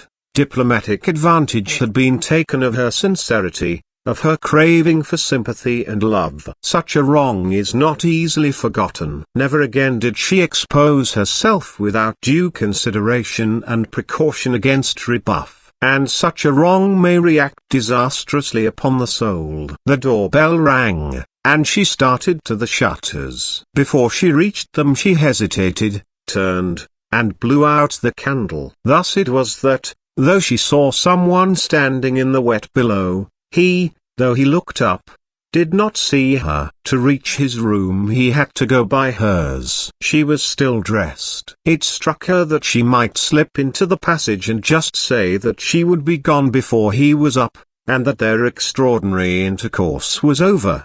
Whether she would have dared to do this was never proved. At the critical moment Miss Bartlett opened her own door, and her voice said, "I wish one word with you in the drawing-room, Mr. Emerson. Please." Soon their footsteps returned, and Miss Bartlett said, "Good night, Mr. Emerson." His heavy, tired breathing was the only reply. The chaperone had done her work. Lucy cried aloud, "It isn't true. It can't all be true. I want not to be muddled. I want to grow older quickly." Miss Bartlett tapped on the wall. "Go to bed at once, dear. You need all the rest you can get." In the morning they left for Rome.